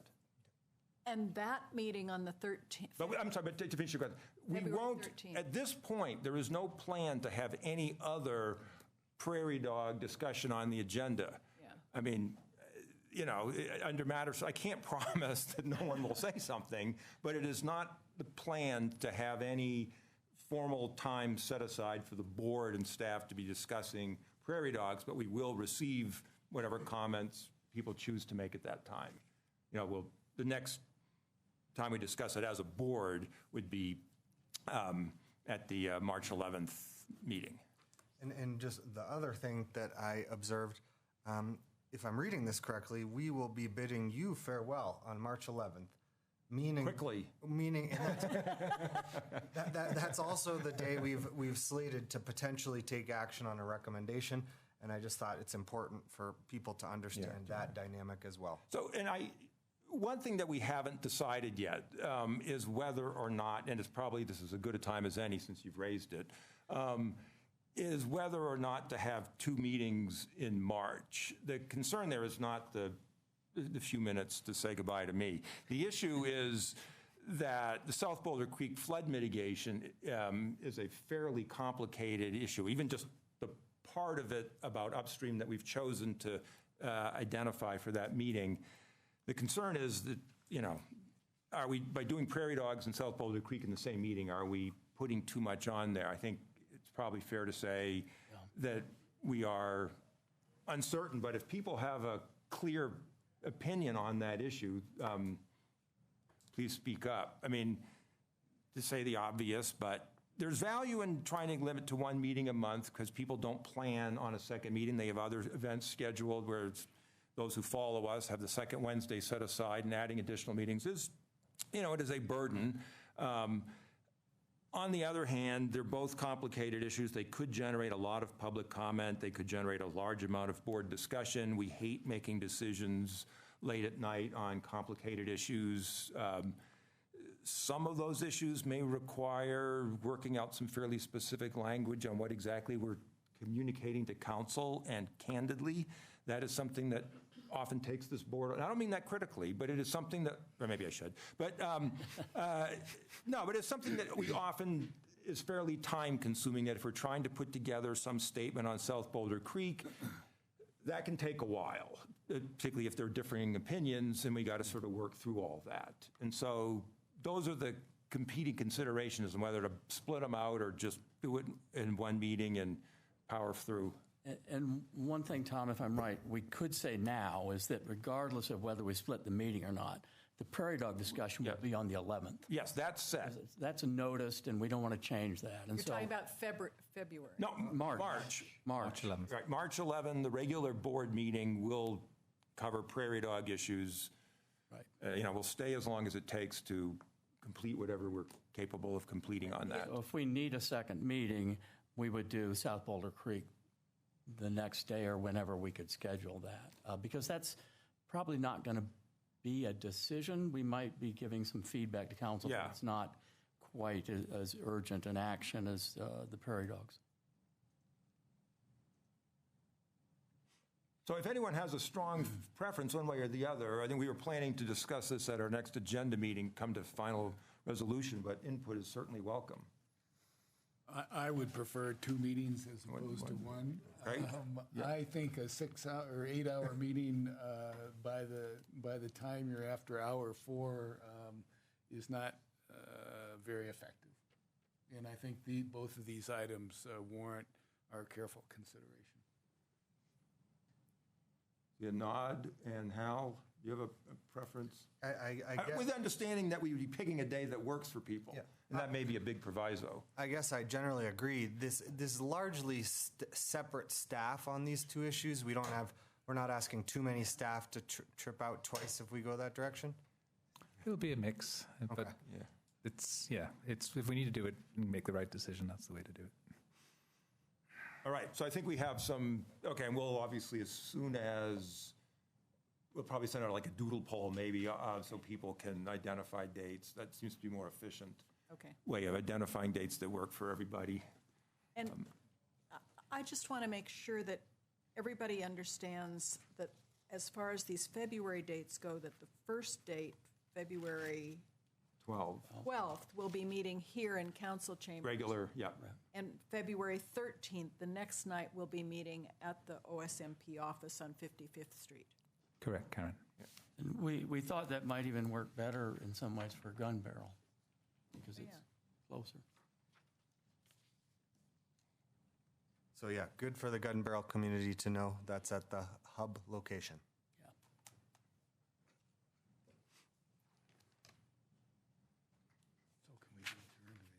Yes. So, John, I had a couple of requests, actually. Okay. So I think, given the recent concern expressed to Boulder County on the relationship between raptor nests and prairie dog removal sites, my request would be, and it's kind of a question because if you don't have the information or it's going to be too difficult to generate, then I hesitate to suggest that we move ahead. But if we do have good information on raptor nest locations as they relate to prairie dog occupied lands, I think that would be good to have in the material that the board and the public get. Yep. Even if it reaches a negative conclusion, I think. Yeah, right. Yeah, it is what it is. The other thing is, I somewhat hesitate to do this because I know a couple of people have already copied it, but I think it would, the draft's approach and evaluation of potential actions, I think that would be worth formally delivering to board members because of the breadth of the information and the need to make sure that we've got that as part of our material. So I would ask that hard copies be provided to board members for their review and consideration. Okay. Even though I know some have already done it, and one may not need it, but I think just officially, it kind of fills that gap that we've officially received it. Okay. And I think we may have punted to this discussion the question that Paula Schuler was asking about your understanding and our understanding of the scope of this issue with respect to neighbor concerns. Yep. And I think it's probably, better to, articulate that now rather than have potentially members of the public speaking at the study session based on a misunderstanding of that issue. So if it's okay to put you on the spot, if you want to articulate your understanding of that, and we'll see if we're all on the same page. And may I just ask a follow-on question before you begin? For me, much of the input that we've gotten over the years is from neighbors who know from watching out their windows what's going on with the prairie dog colonies in the northern area up there. And I think that's been important input for us to learn about the situation. So my question is where the dividing line is about what is a neighborhood issue that is part of this and what is a neighborhood issue that is not, and the degree to which we want neighborhood people giving us input. Right. And maybe I could follow up on that to maybe crystallize it one step further. If the situation is that on a particular piece of property, the prairie dogs are both presenting a potential conflict to irrigated ag on that property and are also going on to neighboring lands, I would think we would all agree, well, that's what's the understanding that the neighbors are observing that the prairie dogs are so numerous on this property that they're leaving the property. That's, to me, is in scope. Maybe, I don't know if anyone disagrees with that, but that to me would be in scope. The hard question is, what if you have an irrigated ag land north of J Road, which does not appear to experience a conflict on the land, but is causing prairie dogs to go onto a neighbor's land? I don't know whether Stratton and Brubaker fit that description or not, but in that situation where it's really not about an ag conflict, but really it's a neighbor conflict would be the driver. I think, to me, that the question is, do you see that situation as in scope? And I think it's clear to everybody that we're not going to be working directly on neighbors' lands. And that may or may not be true, but that's my perception. And that there has been discussion over the years of some cost-sharing program for boundary materials between OSMP and neighbors' lands. So it's, to me, it's a really complicated. Yes, very complicated. It would be great stuff to get into at the study session on February 12th. I will maybe just speak to like how neighbors might feel they might want to weigh in terms of commenting on this. And so largely our focus and our direction and the way we heard it was this is about the hardship on our ranchers in the area north of J Road. So that has been our primary focus, and that's OSMP lessees. Correct, yes. And so, now I lost my train. Most, not all, but most of the prairie dog colonies that are contributing to neighbor conflicts in this geographic area are emanating from irrigated properties. So it's all very related, and it is, I think, important to hear from the neighbors, and we have noticed them on all of these materials to the extent that we can, and really welcome their feedback, because we realize it is not only a hardship on OSMP lessees, but also to neighbors who we frankly feel we could do a better job of working collaboratively with, so that we don't, so that hopefully an end solution here could benefit OSMP lessees, OSMP as a landowner, as well as neighboring property owners. So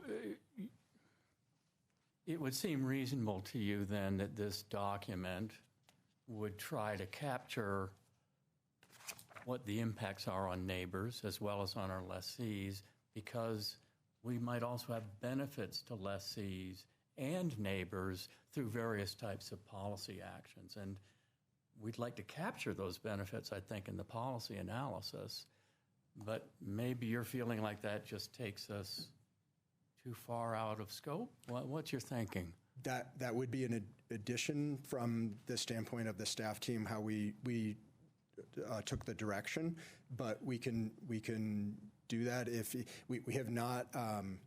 That has not been a part of the process the whole time. So and that's hence some of the feedback that you've heard. Right. We could figure out how to address that the best that we can in the time that we have between now and the February 12th study session, if that would be helpful to you. But our focus has been on the hardship to OSMP lessees. Well, I can appreciate we may have a better handle on that, but I think I'm with others here that it's such an important motivation for this whole effort that I think we would try to capture those externalities of our current policy if we can, but then also the benefits that will accrue through various things like barriers or whatever. So anyway, that's my general view on it.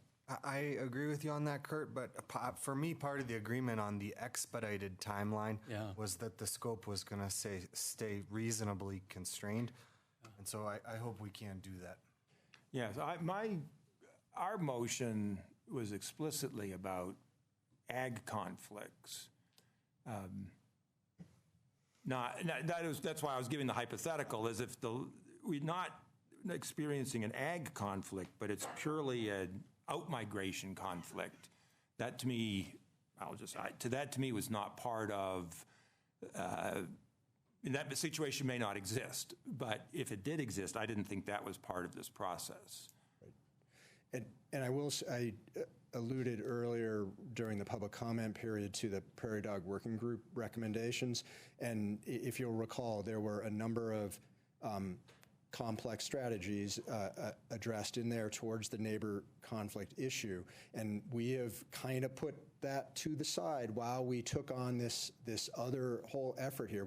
It's all the same staff that are working on these issues and also trying to move 500, 600 prairie dogs this year. So we've been doing the best we can in kind of all these different fronts, and while I think that this expedited review could result in some benefits to neighbors in this area, our full effort for that is more in the Prairie Dog Working Group recommendations, which we will get to as soon as we can get through this other stuff. So.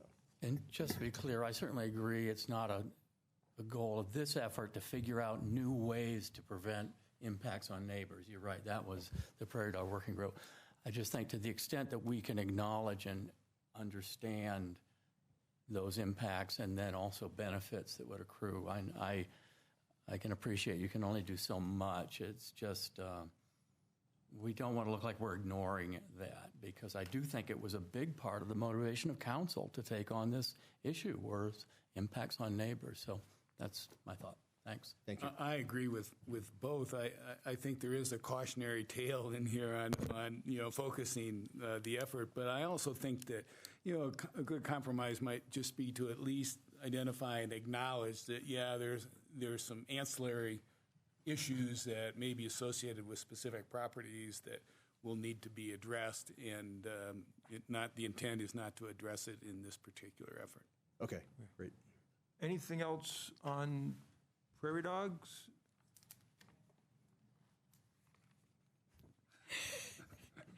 I just want to say that I think the additional very brief report that we got on the prairie dog management work that was done in 2019, I found to be an excellent report. And I think I saw, as I read this, that staff had incorporated a lot of things that we've addressed concerns about.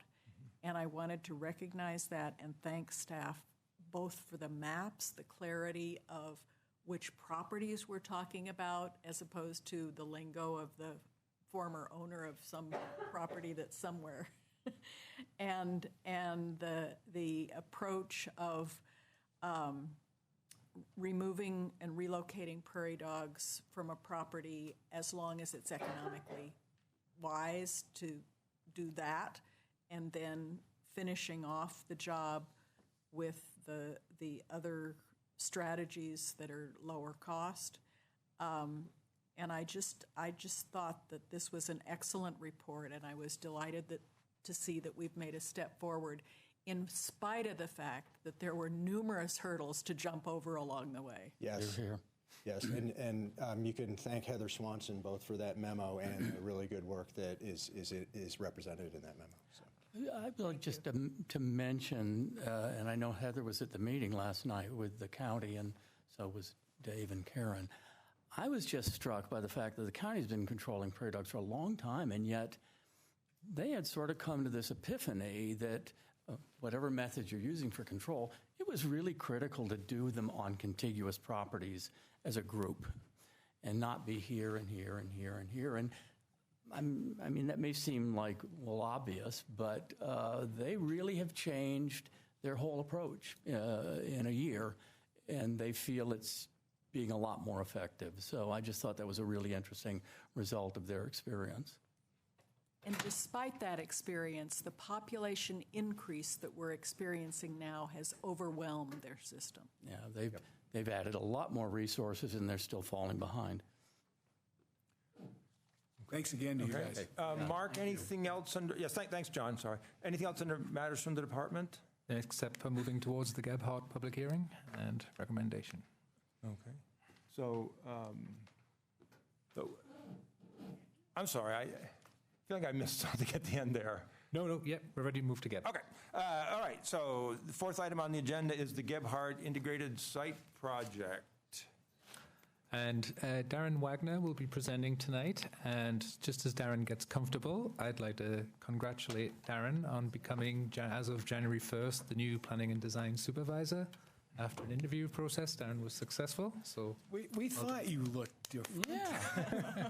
Thank you. You're here. Thank you. And I also I appreciate that, Mark, and also just want to recognize Mark Gershman. He is taking a well-deserved break this month, and I do happen to know he's watching from afar, and I was getting some text from him. But a lot of what we'll talk about tonight is the culmination of some great work he's done on this project as well.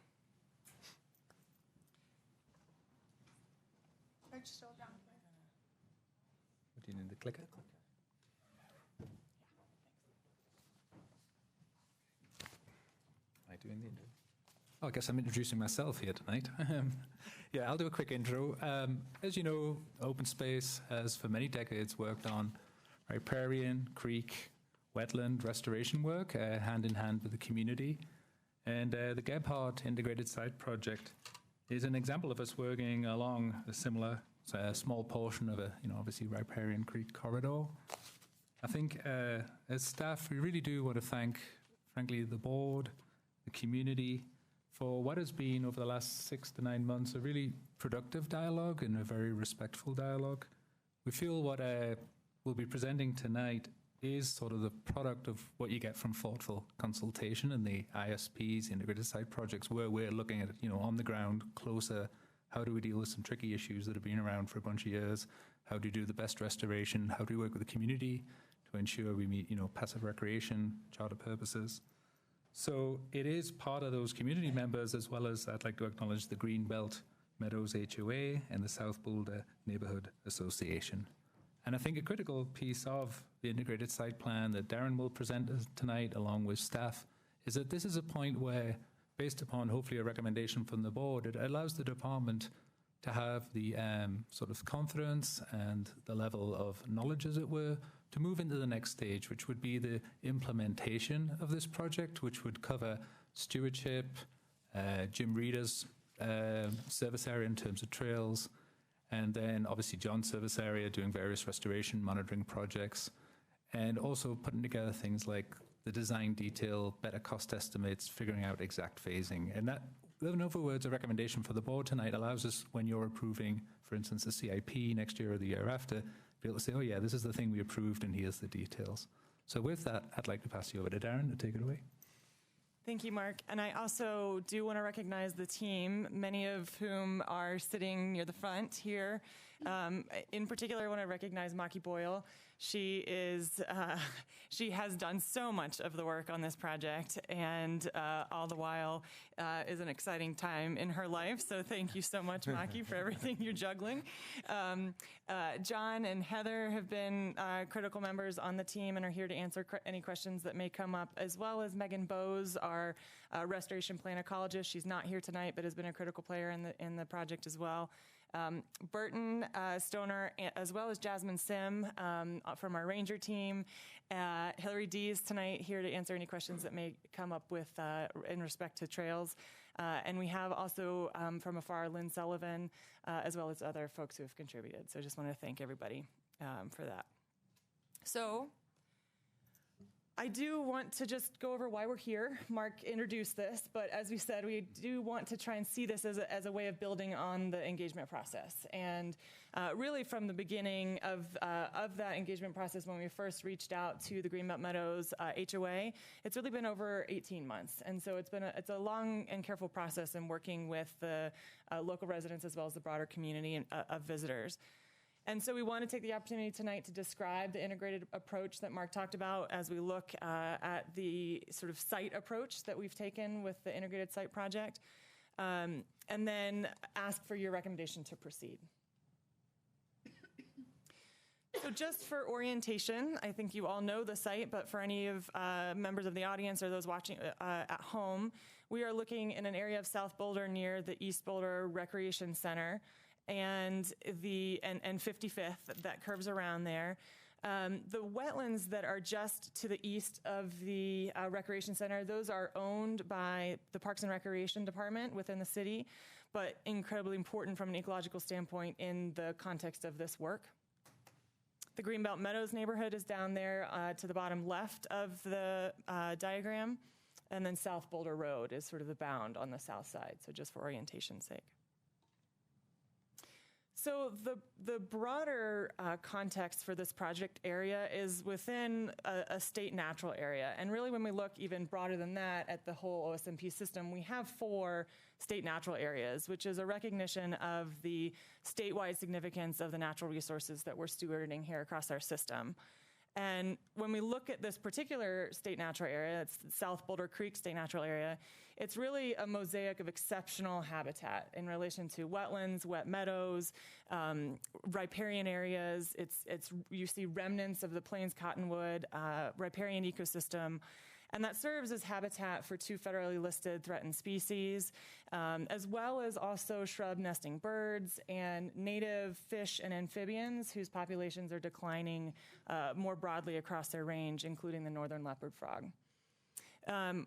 It's also, as a riparian area, an important movement corridor for other species, and really as it relates to the Parks and Recreation Department wetlands that I just mentioned, it's considered their most ecologically valued area as well. And so when you look at this from all different scales, it really emphasizes the importance of conservation and restoration in this area. We also know that we have strong associations and connections with this part of the open space system. And whether that is walking your dog on your own or enjoying company of others, we have heard from both residents nearby and the larger community about the values that these pedestrian experiences offer.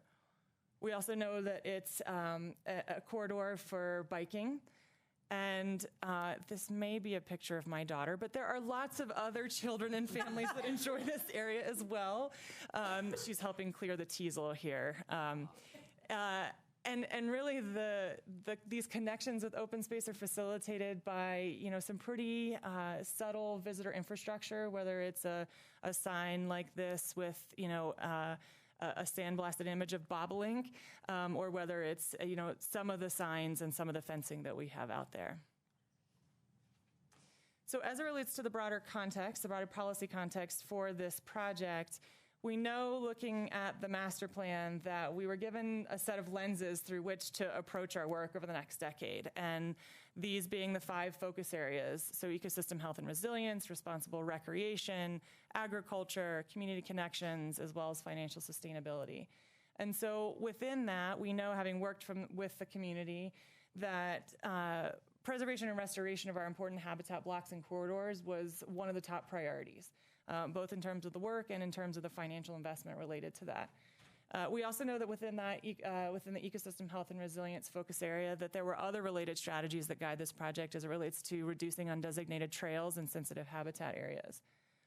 The work, though, as we've done with this integrated approach to these site projects, is to then look across the other focus areas and to see what guidance and lenses we need to incorporate. And so, for example, another example of that is the strategy in responsible recreation to provide inspiring and welcoming facilities. So when we start talking about the new pedestrian bridge, that's where this guidance starts to come in. But the master plan was by no means the first time that we had prioritized this work. And in fact, as far back as 1998 with the South Boulder Creek Area Management Plan, the guidance was established at that point to establish a bridge that would connect the Greenbelt Meadows neighborhood with the trails on the east side of South Boulder Creek, as well as guidance to reduce sections of the creek that have trails on both sides. We also, fast forwarding to the Grassland Ecosystem Management Plan, gave ourselves the target of having made significant progress by 2019 on improving riparian hydrology, as well as aquatic habitat and wetland condition and other measures. And really, along these decades, our science staff have really been requesting that we follow through on these commitments and make some progress towards these broad objectives. And we have, as staff, we have been making a substantial amount of progress in the larger areas. So in the red dotted line there, that's the project area. But as you look at this being a part of the larger South Boulder Creek corridor, the work that we've been doing over the decades include modifications to support better fish passage, as well as removing non-native trees, ongoing removal of other invasives, as well as reseeding, replanting with native species. And so we really see this project as fitting into that larger mosaic of both ecosystem services as well as restoration efforts. And so within the context of this particular project, we worked really closely with the community in the very first stages of engagement to define a project goal. And what you see here is the version that resulted from input from the community. And so we agreed at that point that partnership with the community was important, and that we were really trying to protect the rare and federally threatened wildlife as well as the plant species and their habitat, but still providing access to the trails along the South Boulder Creek corridor. And we developed a set of objectives underneath of those, and we've tried to follow those objectives through the process to make sure that we're addressing that full suite as best as we can. So 3 public engagement windows have defined the public process, the first being in fall of 18, where we developed the goal and related objectives. Then in the spring of 2019, we worked collaboratively with the community to develop some ideas about how we might achieve those objectives and developed those alternatives. From that, a series of 3 alternatives were developed and advanced, those that really best met the goal and objectives of the project. And then we came back to the community this most recent fall to develop what we're now calling the preferred alternative that's before the board tonight. And so both in the packet that was provided to the board as well as available online is the project area map that summarizes the management actions that we are asking the board to consider tonight. We also passed around 11 by 17 versions of that same map, if that were helpful to see at that scale, and those are also available for members of the public on the table there if it's easier to see that. But because of the scale, I'm just going to walk you through these recommendations so that you have a close understanding of what we're asking. And Darren, before you leave the process, am I right? There was a sort of an additional iteration added to the process recently. Am I wrong about that? That's a terrific question. I might need to look to Maki. I'm not sure, or Mark. Can you clarify what you... Well, and I may be just fantasizing this, but my impression was that based on the last window, we did sort of revisit the direction we were going on the preferred plan and made some adjustments. Yes, exactly. And if you talk about what we... Go on, Mackie, Phil. Do you want to speak? Yeah. I just thought that was important to point out. I come up here. I probably need to lower this, my guess, right? Yes, based on the input that we received at the 3rd public engagement, as well as vetting some of the feasibility of some of those options, we have made adjustments to that preferred alternative. Yeah, and so that's what we're seeing now. That's correct. Yes. Yeah. Thank you, Mackie. Yeah, great question, Kurt. So absolutely, the feedback is represented in what you're seeing. And so really the cornerstone of the project is focusing on restoration opportunities on the west side of the creek. And so as you look at the diagram, the areas in green are those that we would seek to close to public access, and that does include the undesignated trail on the west side as well as the undesignated creek access on that side of the creek. And then work aggressively at when the timing and phasing is correct to then continue removing invasive species and replanting and reseeding with natives. Part of that involves needing to install new fencing and signs to help visitors be successful. And to continue to work in partnership with ditch companies and other partners to improve aquatic habitat and continue that work that we've started both up and downstream. And to continue to monitor ecological conditions over time so that we make sure that we're achieving the objectives that we've set out for ourselves on this project. As it relates to the responsible recreation, stewardship, and enjoyment focus area and how we're implementing that on the ground, what we also worked with the community on is developing a set of proposals that, again, would help us meet the full suite of project objectives. And so while we would be closing, for example, undesignated creek access on the west side, we'd look to opportunities for enhancing that on the east side, near the existing trail corridor with the South Boulder Creek Trail. We would also look to create a pedestrian-only experience on the east side within the existing trail corridor so that we are trying within the confines of natural resources on the east side to provide a commensurate experience that residents currently have. And that would also connect pedestrians with a similar experience north of the existing bridge closer to the Bobolink trailhead. Part of that would necessitate building that new bridge that we committed to in 1998. And then improving the path that connects the Greenbelt Meadows neighborhood with that bridge. And so that is the general suite of visitor infrastructure improvements that we would be making. In the longer term, we would also explore the potential of a connection to 55th, a trail connection out to 55th, and that would be in partnership with the Parks and Recreation Department. We, in early consultation, have understood from them that because much of that would happen on their land, it's not an immediate priority or need for them, and so that would be a kind of a longer term phase that we would look at for future improvements. As it relates to community connections, education, and inclusion, we are in the process of developing a broader education and outreach framework that the board will hear more about in the coming months. And so we would look to making any enhancements to creek access or on-site educational programs and signs through the lens of that broader process. And we would also consider developing volunteer opportunities with community members. That was definitely a theme that we heard in the third public engagement window, where residents and community members were interested in helping steward the resources in that area. And then I also just want to point out Jasmine Sim, again, in the audience here. She is a ranger with our team and is considered a community ranger for this particular part of the open space system. And so it's an opportunity for rangers to continue building relationships with the residents. And so just wanted the board and members of the public to have a face to the name as Jasmine seeks to do that this year. Mm-hmm. So just by way of starting to summarize, I just wanted to give a little bit more explanation of what this integrated approach looks like. So this first picture you're seeing there is the undesignated trail on the west side, as well as some undesignated creek access there that's affecting erosion along the stream bank. And while we would look to close and restore that area, we would seek to complement that with improvements on the east side. Similarly, as we think about enhancing the creek access points, this is a picture a little bit further north, closer to the Bobolink trailhead, where this is a designated creek access point, where we've thought through the mechanics of what the grading and drainage needs to be. We would seek opportunities perhaps to do that where appropriate within this project area. And then, again, improve the fencing so that visitors have a better understanding of what is and isn't expected so that they feel successful and help us achieve the objectives.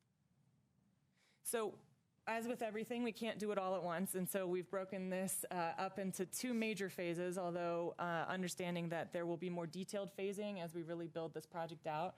But generally speaking, the first phase would involve designing and constructing and permitting the new bridge, as well as enhancing the creek access on the east side and the related trail improvements that I mentioned to connect to the bridge and east side. Closing and restoring that sensitive habitat would happen once that the facility, once we go into construction. And so just wanting to make sure that the community understood that would be the general approach there, so that access is not closed off prematurely before we're ready to get going on the work. We'd also look to updating that approach to on-site education and presence there, as well as continue our ecological monitoring. We do think at this time, rough order of magnitude costs that within this first phase that would total about $400,000 to $600,000. As we move into the next, with the board's approval though, tonight, our recommendation to proceed, we'll be going into more detail and developing more Class C cost estimating, where we will have refinements to that, especially as we run this through funding requests with the board and understand what is and isn't available with capital funding in the future. Phase 2, obviously we'll have ongoing maintenance that we'll need to continue.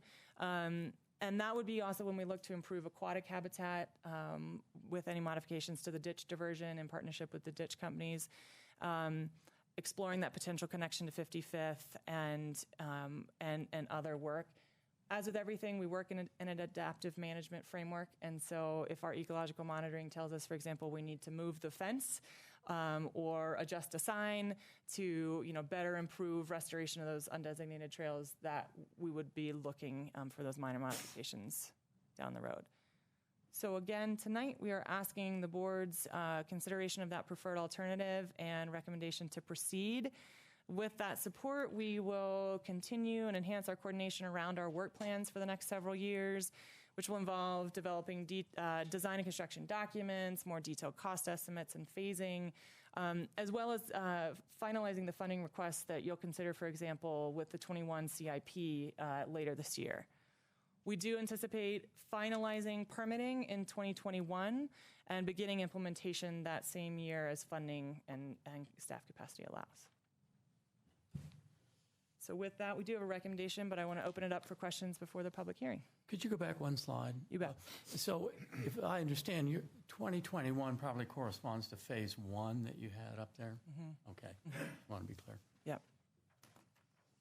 Okay. Any clarifying questions before we go to the public? Yeah, I noticed that the separated paths wasn't listed in the timeline. What is where does that fit in the timeline? Yep, so that would be included under the trail improvements bullet there. So we would be working on that simultaneous with the other trail improvements. Is that path inside or outside the existing trail? Closer to the creek or away from the creek? So in an initial assessment of what we think the resources can sustain out there, knowing that it's wintertime, we're not seeing the full picture. We've anticipated trying to hold the western edge of the existing trail corridor to the extent we can, and any modifications to the width of the trail corridor should, where possible, extend to the east, away from the creek. One sort of caveat to that would be where there is existing creek access right now, there is a little pedestrian trail that provides that access, and so that might be where there's additional work, but generally speaking, we're trying to stick to the existing area of disturbance, and if needed, move to the east. So just to follow on, a possibility is that the westernmost edge of the east side trail yes. Might become the pedestrian trail. Yes, we have looked at whether the sort of general arrangement of where pedestrians should be as it relates to multi-use. There are lots of gives and takes to consider, but we do think that to try and provide the best experience for pedestrians, they would be closer to the creek. Okay. But they will be separated. Yes, yeah.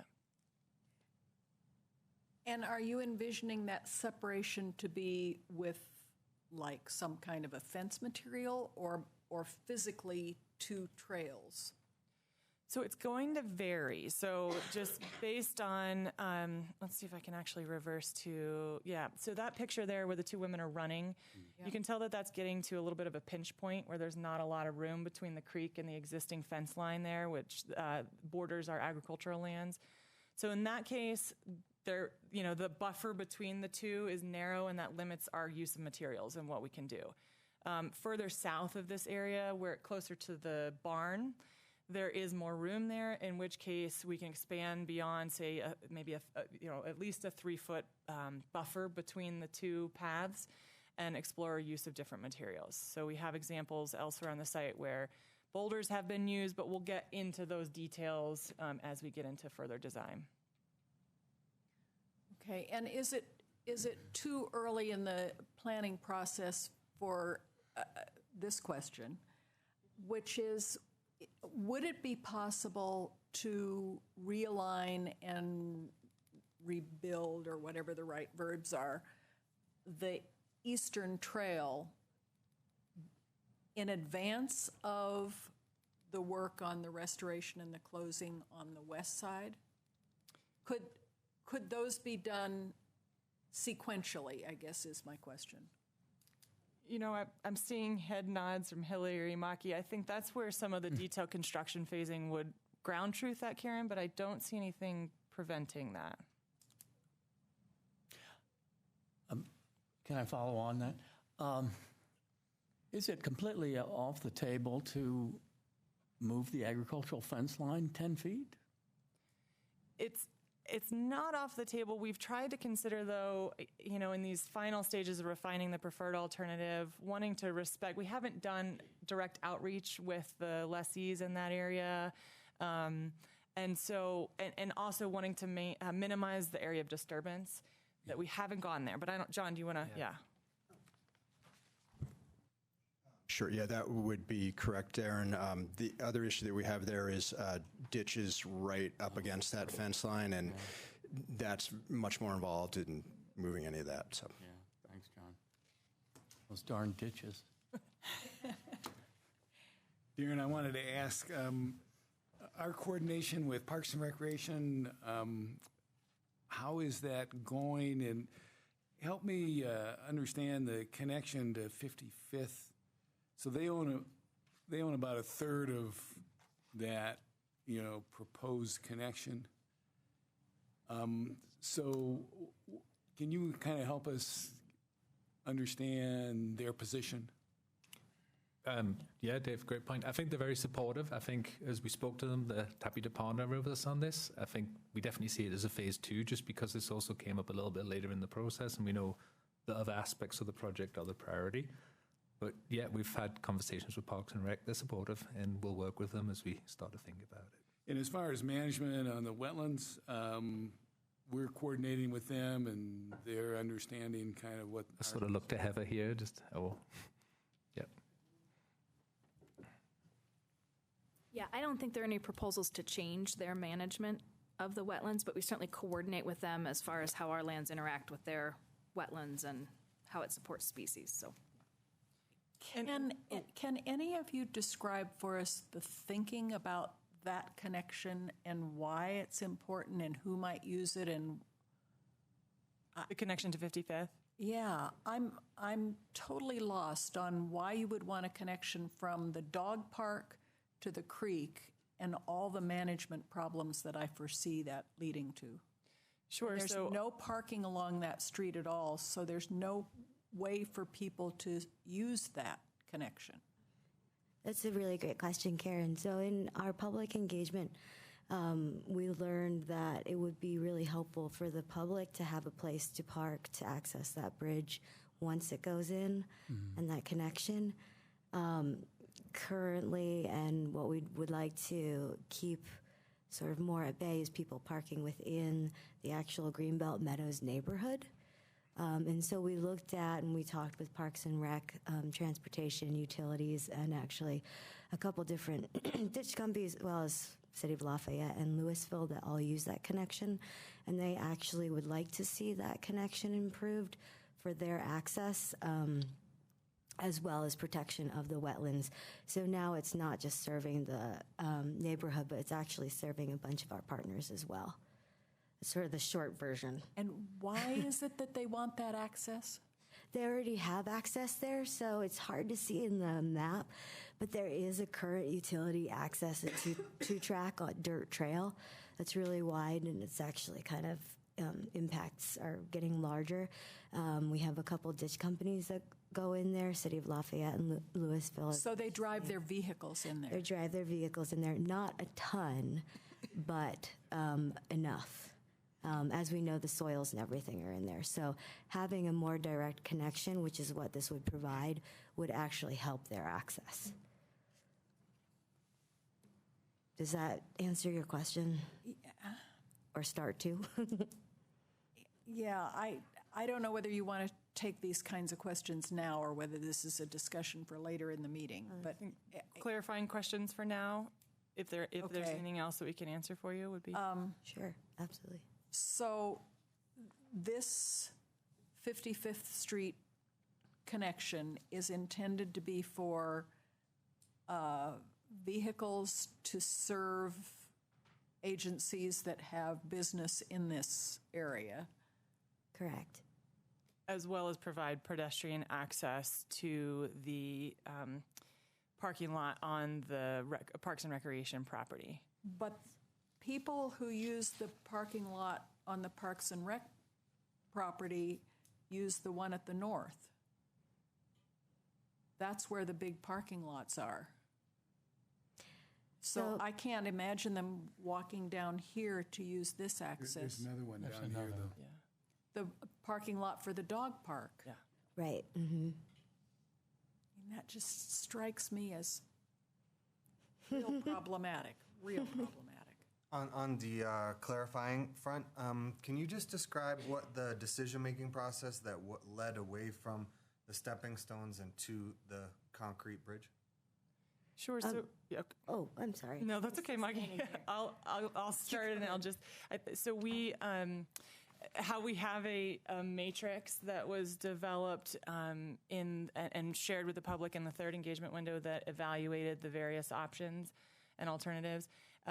What we heard from the public in those final engagements is that the idea of enhanced creek access near the new bridge that we would construct is important. And so we would look to incorporate the idea of stepping stones around that new bridge in a complementary way, but not as the sole means of crossing the creek. And so that tended to involve concerns about accessibility year-round, as well as changes in the hydrology and so on. But And so I presume those considerations overwhelmed the fact that it'll attract people to park in Ontario Place and attract users off of the primary trail to end up in essentially a cul-de-sac situation of hiking. Sorry, will you ask that one more time? The putting a more prominent bridge in that zone strikes me as likely to attract parkers to Ontario Place on Net, and also to attract hikers and other people who are seeing it coming down the main trail to end up thinking they're going somewhere, but really actually ending up sort of dead-ended at a private neighborhood. I think one of the responses to that would be that as we get into design and we have clearer cost estimates and funding approvals, we'll be looking at different options for the bridge that may result in something that looks different than the one that's there now on the northern side. And so it might be a much smaller bridge. It might be all wooden, for example. We have those examples throughout the system, as well as in other land management areas. And so we'd be looking at the true design and appropriateness of the scale and character of that bridge. Okay, so I guess in short, what I'm hearing was it was a balancing process. Yeah. And on Net, it weighed down on this side. Yes. Yeah. Thank you, Hal. Yeah. Okay. And thank you to the public for bearing with us. We currently have 8 people signed up, each for 3 minutes. I'll call 3 at a time, and please be ready. I know some of you have come since I went through this with the earlier group, so I'll briefly repeat myself. Call 2 or 3 names, come down so that you're ready when the next person is finished. Please begin by stating your name and your address. You'll get 3 minutes.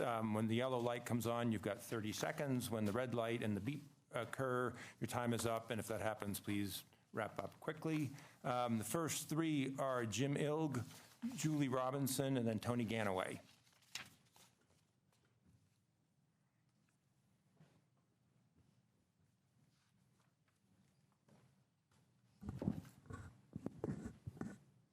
How's that for volume? Okay. Jim Ilg, 74 Huron Court, Boulder, Greenbelt Meadows.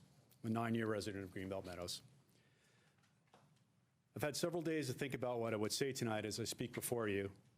Originally, I had planned to wax poetic about what this little scrap of trail means to our neighborhood. I thought I would share how it became the venue for neighbors to get to know one another and how it contributed to the cohesiveness of our community. I'm going to assume that all of you already recognize that and have some sense of the loss that we're feeling as we come to accept the trail will be closed. Since I must reluctantly admit the closure is soon to be a done deal, I'll use my remaining time instead to urge you to approve the other half of staff's proposal, specifically the creation of an east side pedestrian-only trail. It is a good faith compromise offered by staff. Not only do I ask you to approve the proposal, I urge you to insist that the closure of one trail be contingent upon the concurrent opening of the proposed trail. I understand legitimate delays may result from permitting problems, budget constraints, staff is spread thin. Regardless, to close one trail while delaying the opening of the other, no matter how legitimate the cause, will seem very disingenuous to the people most affected by the closure. It will seem as if a hollow promise was dangled before us only to appease us and make us go away quietly. Closing of the existing trail is the culmination of what was decided upon 20 years ago. I'm referring to Attachment A, Agenda Item 4, page 9 of your packets. That paragraph talks about this process started 20 years ago. If this closure could wait 20 years, surely it can wait until an east side pedestrian-only trail is opened. Again, I urge you to insist that the closure of one trail be contingent upon the concurrent opening of the proposed trail. Well, thank you for your time. That's the end of my remarks, and I'll just say that as someone who's walked the trail pretty much every day, at least once a day for 9 years, there were questions that were asked here tonight that I really felt like I or neighbors could have answered. So please don't hesitate to reach out to us. I've walked the trail with Tom, and there are things that residents can tell you about the trail, like the cement bridge and why the vehicles come in from the direction they do and not through Greenbelt Meadows, things like that, about the sewers that are back there that need to be maintained. There's actually a fair bit of vehicle traffic back there, and that's not going to go away. Okay, thank you. Thanks, Jim. Julie Robinson? She's gone, but I'm her son, and I also live in the neighborhood. So Okay. I'm on the list, so Yep. you can just take me off. Jeff Robinson, 123 Mineola Court. My mom is 89 Illini Court, same neighborhood. I grew up actually at 103 Mineola Court. I was fortunate enough to be able to return to the neighborhood about 2 years ago now. So I grew up on that trail, and it's just kind of a lament that it's leaving. But I also would like to echo his comments, which is that, you know, when the east side gets done, that the west side is not closed until the east side is done. It really kind of feels like we're losing a part of the neighborhood by losing that trail. And Open Space has been great in working with us and hearing our proposals and coming to a compromise. I would also urge that the bridge, I don't know who was asking about the bridge. The bridge, we kind of, when meeting with Open Space, we really wanted it to be kind of as unobtrusive as possible. And I think that, you know, access, especially in winter, and the stepping stones icing over and that sort of thing, and you know, older generation not being able to maybe navigate those stepping stones, but to do a bridge, but if that bridge was done, to make it, you know, pretty small and low-key. Yeah, that's it. I appreciate your time. Thanks, Jeff. Tony Ganaway, then Sarah Davis, then John Albers. Hi, sorry. Tony Ganaway, 5438 Omaha Place. I'm in Key Wading, so I'm not in the Greenbelt Meadow area.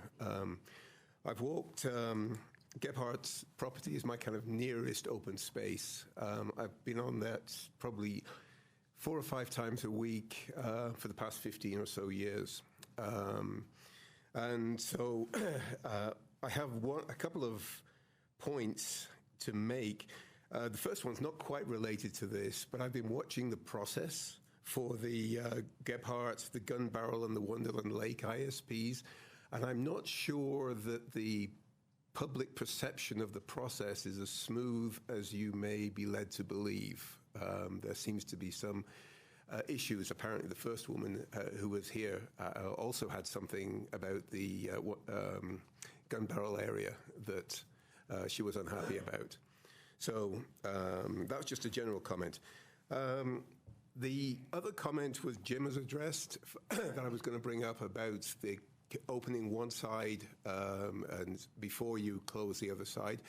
I am concerned, though, that in my time, there's a lot of wildlife over there. I did a project, personal project on the iNaturalist website, going up and down the Bobbling Trail, the exact area we're talking about. And I doubt it's wide enough to put 2 trails, leave the existing bike trail and the pedestrian trail on the east side of that, of the east side of the stream. I can't believe it, without disturbing a lot of wildlife that's there already. And the other point I wanted to make as well is that putting the pedestrians on the Bobbling Trail is one of the busiest trails bicycle trails in Boulder. The 2013 bicycle map of the city indicated it was one of the busiest. And when I used to go there with the dog, it wasn't such a problem because I was with the dog, I was watching out for the dog, I knew what was coming behind me, I knew what was in front, and bicycles would whiz past, and everything was fine. The dog died, I walked there on my own. I've been hit twice in the past 2 years by bicycles coming along much too fast on that trail. So it's not a generic trail. So I struggle with the idea of building extra trails on that side of stream, which would accommodate the excessive bike traffic plus the pedestrians. And that's about it. Thank you. Thank you, Tony. Sarah Davis. Hi, I'm Sarah Davis. I live at 87 Genesee in Greenbelt Meadows. I'm here to also support the preferred method. I think it incorporates a lot of the feedback that those of us that use that trail daily, year-round, incorporate. I also want to address some of the questions that came up. There are a lot of people that use that trail that aren't in Greenbelt Meadows. I have a 3-year-old and a dog, and we use that trail every weekend, and we have run into about 10 different kids in the last 3 months, even in the winter. So there's a lot of people that use the existing trail because they don't want to interact with those bikes. So I understand the complexity and the issues, but where it is possible to move that fence to provide a better buffer, I would strongly ask to consider that.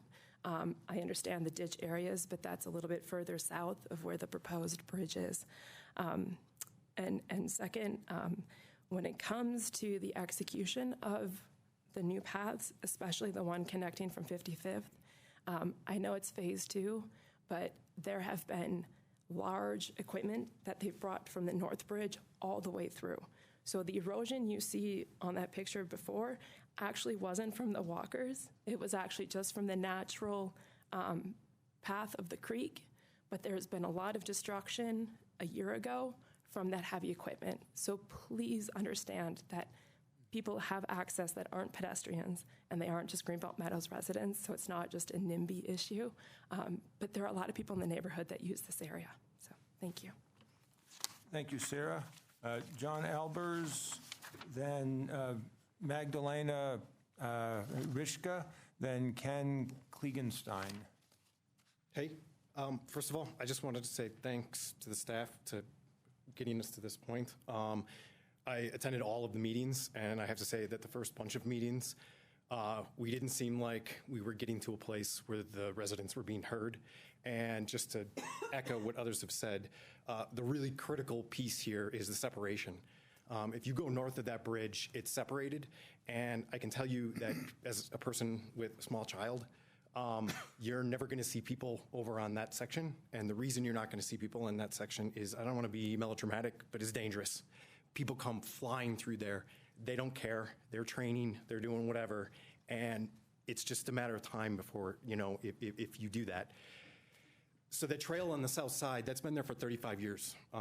I know because I have residents that I've talked to every day that have been using that trail. And the reason why it's there is because of the enjoyment that it brings to people. So again, I'd like to echo what other people have to say is that it's really critical to have a separated trail, and that trail really needs to be open before that other section is closed. And in addition to that, I would just point out that just for staff, as someone who hikes there every day, they should be prepared to realize that a lot of that erosion and those things they don't have anything to do with people hiking. So I'm a NOAA scientist, so maybe I have access to satellite images that others don't, but it's pretty clear if you look before and after flood events that those sections where the erosion is occurring, in particular after the 2013 flood, you can just look in Google Earth, you can just see where it's jumped the banks and it's river rock. And every year when we get flooding, it rips a hole in that. And so if you guys are looking to maintain the integrity of that east side, it's going to go beyond just removing hikers and things from there. So with that said, I'd also like to point out that someone mentioned that this was it's not as smooth of a process as it sometimes seems, and I would just like to point out that it was really nice to see that this final proposal came to really include the residents' needs, because I would say that the residents' first goal was to leave that trail open. and to just provide improvements to that, because that would have been what everyone really wanted. And this is really is a compromise from all sides to get to something that, you know, meets everybody's needs and kind of meets no one's expectations, but that's just the way it is. So, thank you. Thank you, John. Magdalena?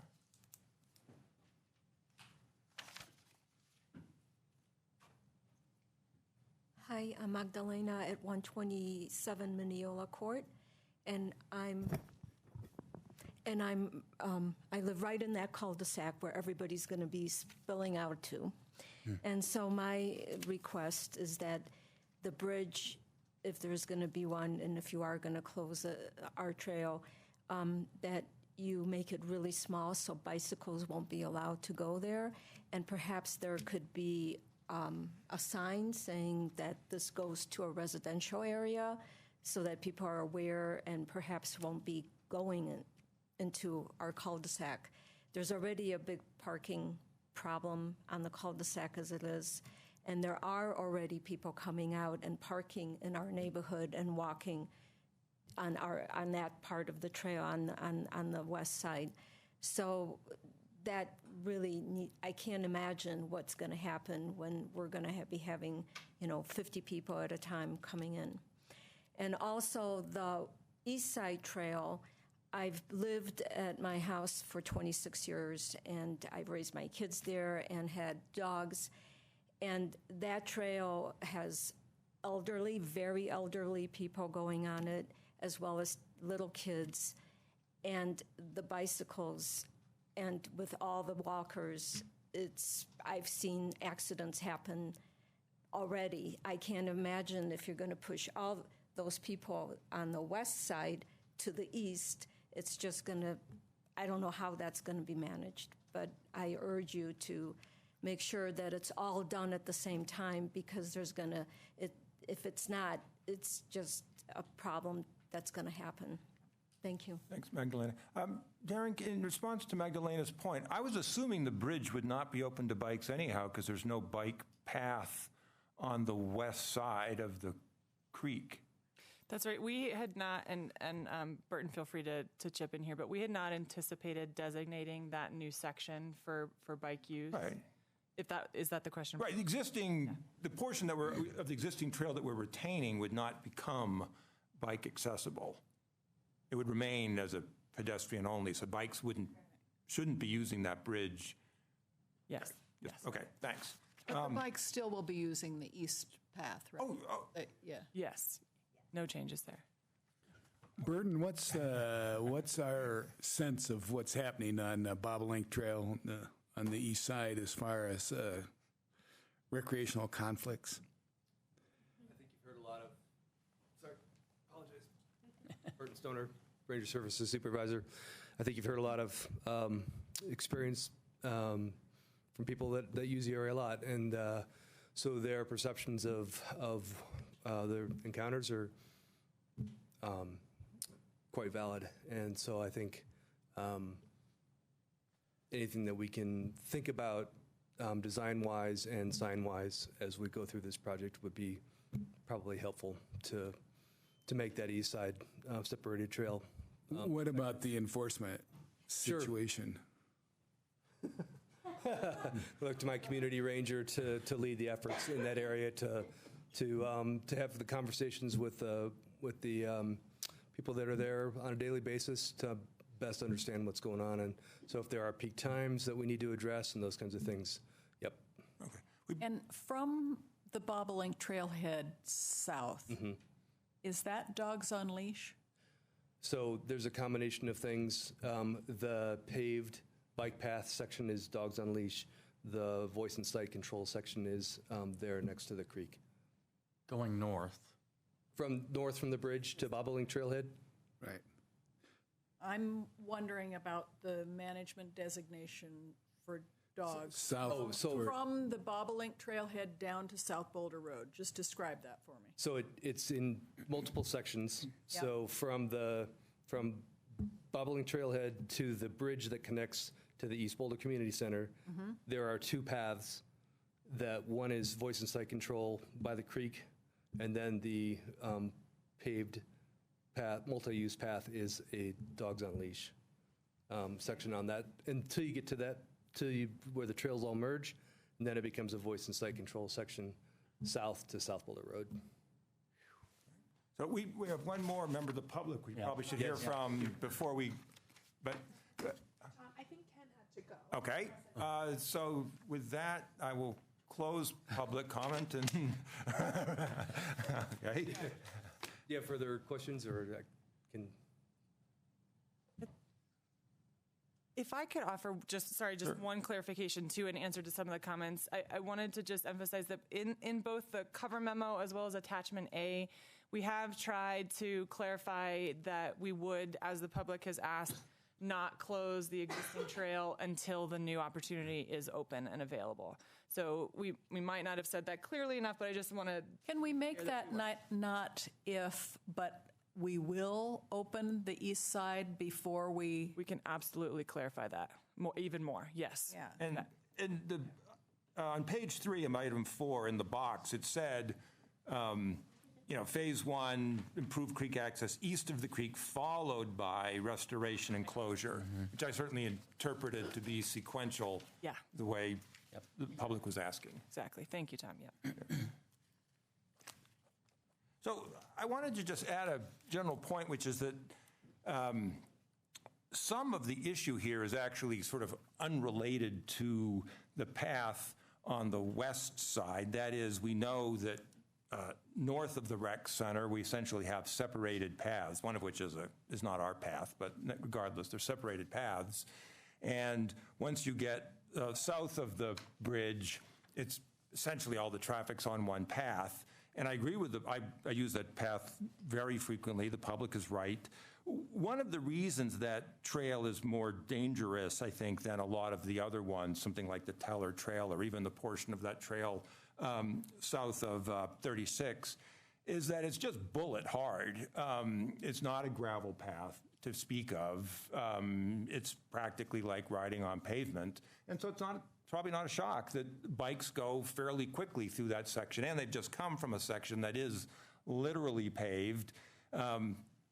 My impression is there's a fair amount of e-bike use on that trail, which may contribute to the problem as well. So I think part of the problem, the ancillary benefit of this is that we may actually end up solving a problem that wasn't the original motivation for this. That is, by creating a separated path on the east side, yes, you create part of the experience that folks from this neighborhood were looking for. It's not quite as good as what they had, but it creates some of that separated experience. But it also creates a separated experience for everybody who uses that trail can now, those who don't want to be on the portion that's bike accessible can stay on a portion that's not bike accessible. And I think that's a decent-sized gain to safety and user experience unrelated to the original motivation for the project. And my guess is that as usage grows, probably as e-bike usage grows, the magnitude of that benefit is probably going to grow. I totally take the point that unfortunately we're squeezing a lot into a narrow area, and this isn't going to be something where you've got a nice, wide, aesthetic median separating you. There may be places where the separation is little more than, as you say, some stones or a fence line. But from a safety, which isn't great for aesthetics, but from a safety perspective, it should achieve what people are looking for. So I just wanted to begin by observing that I think there's actually been some change, and we may end up solving a bigger objective than what was actually part of the original motivation for this.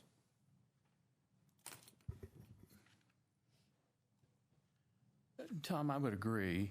I think this will be a benefit for all the reasons you describe. I do worry that we may be promising more than we can deliver within the constraints we've set ourselves. I'm going to keep bringing up the potential for moving the fence line some, because it is a really narrow spot through there.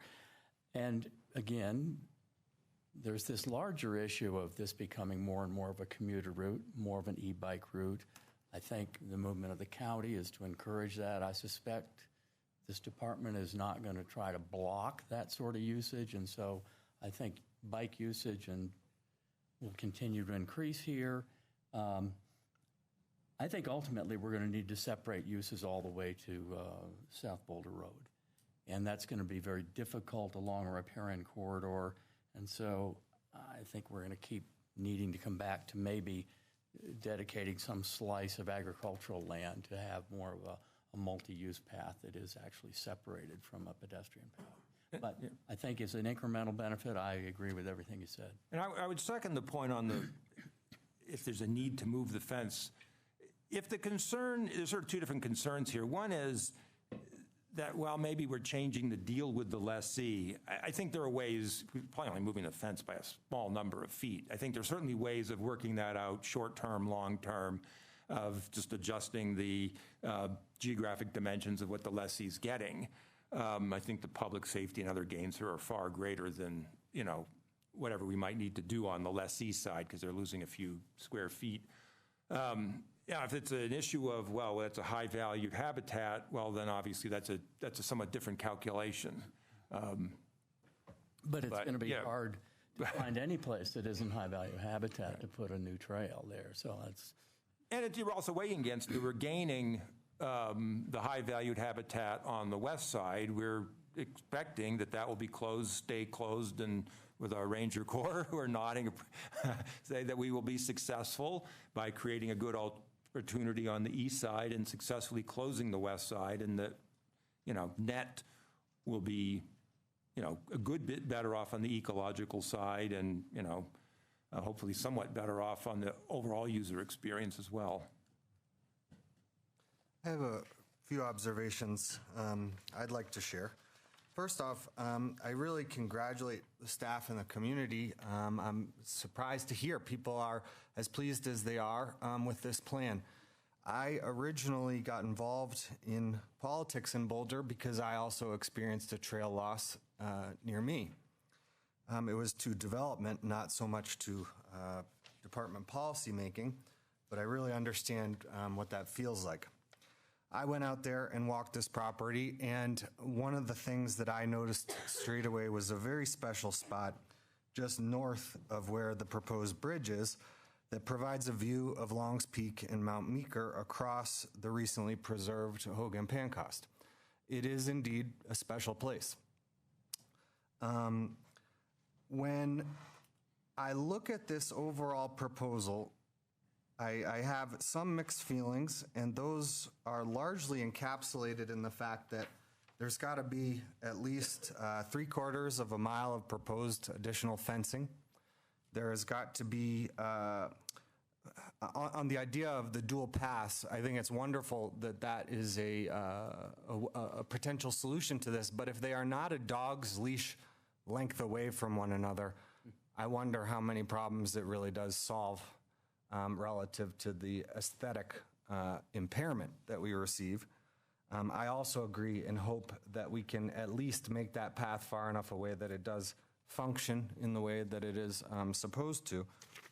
And last, on just a more philosophical level, as I said, I'm primarily happy that the community and the department have found a way forward on this. We have opted here for one of the higher cost solutions that will most certainly, including the fence and the bridge, also be the highest cost maintenance profile going forward. And I just have to, at a high level, ask, is our future in Boulder about building really intense levels of infrastructure essentially to close our open space? So I will kind of stop there. And leave my comments at that and just remain in this spot where I'm really pleased that people found a way forward through the public engagement process.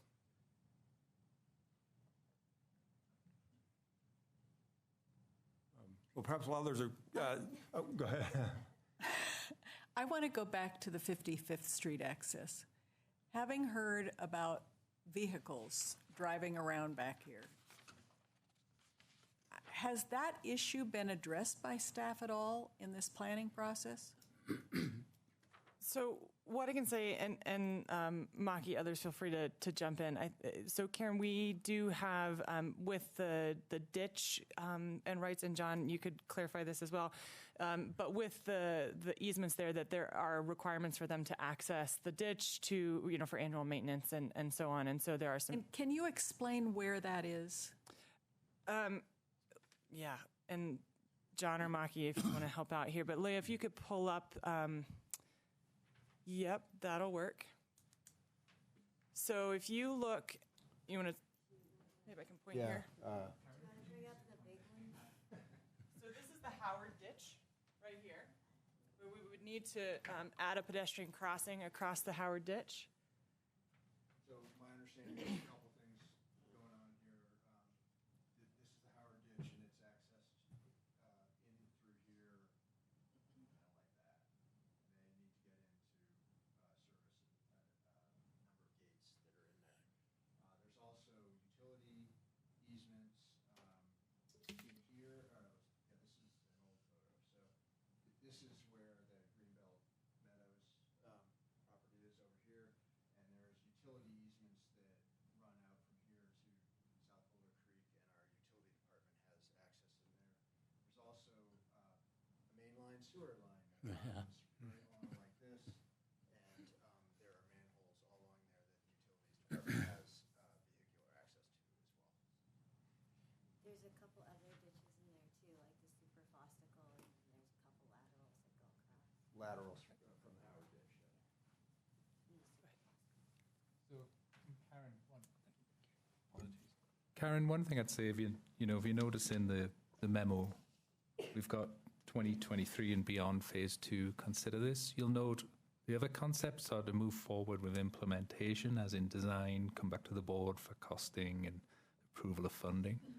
Whereas what we're saying for this one is, can the board recommend basically that we look at it from a conceptual level and the feasibility of what that entails? And so at some point we would be bringing it back to you and saying, here's what we found out, here's what we think is the best way to proceed, which is why it's at that higher level at this point. It needs more investigation. And we're trying to recognize that in the memo as a later phase.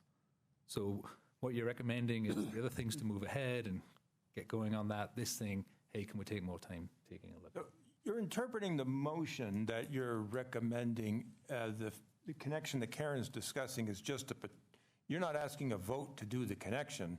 It just would be a potential for further consideration down the road. The word says including exploration for potential trail connection. Yeah. So that hopefully helps.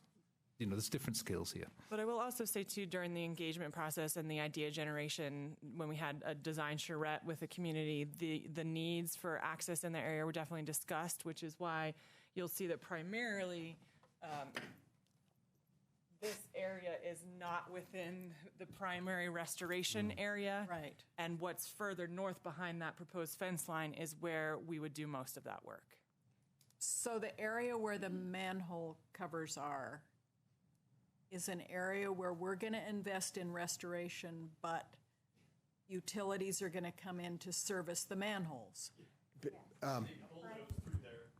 Potentially, although, as you know, we're working more and more collaboratively with the utilities department, and there is not necessarily the need to be driving vehicles in to access those manhole covers, and we will continue to have conversations about how to minimize the impacts in that area.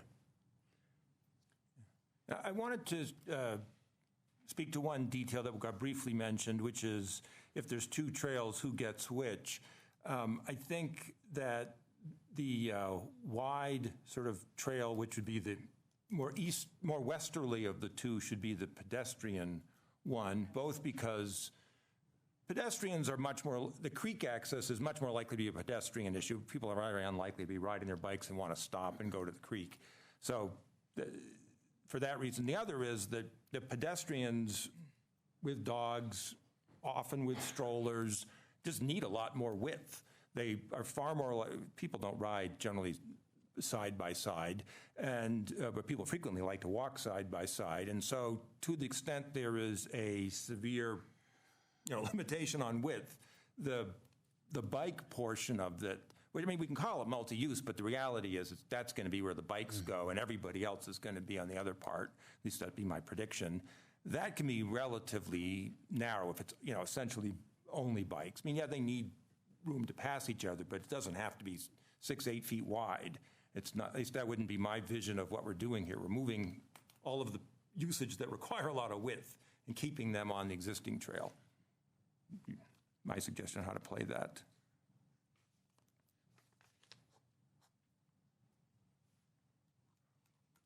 Well, but my suggestion would be if we proceed to a motion on what is the substantive issue, then there may be some discussion of just, I would suggest we have some discussion about sort of process learning, since this is the first completed ISP. Are there things that, people see that worked well or maybe didn't work well, but to put that off until we've resolved the issue of the substantive recommendation. And just on that note, Tom, I would offer that if we think back to the master plan where we as staff committed to come back to the board to discuss any updates to our planning framework, leading up to that discussion with the board, we are going to be doing a staff after-action review of the ISPs that we're working through, and so that's something that we can at least see that conversation with the board with. I would just suggest, and I don't think this will have anything to do with a recommendation, that and maybe it's in here and I just haven't seen it, but I think incorporating Karen's concern about rationalization and consolidation of easements is an important thing going forward, particularly as they affect the area that we're going to be restoring. So that would be my suggestion.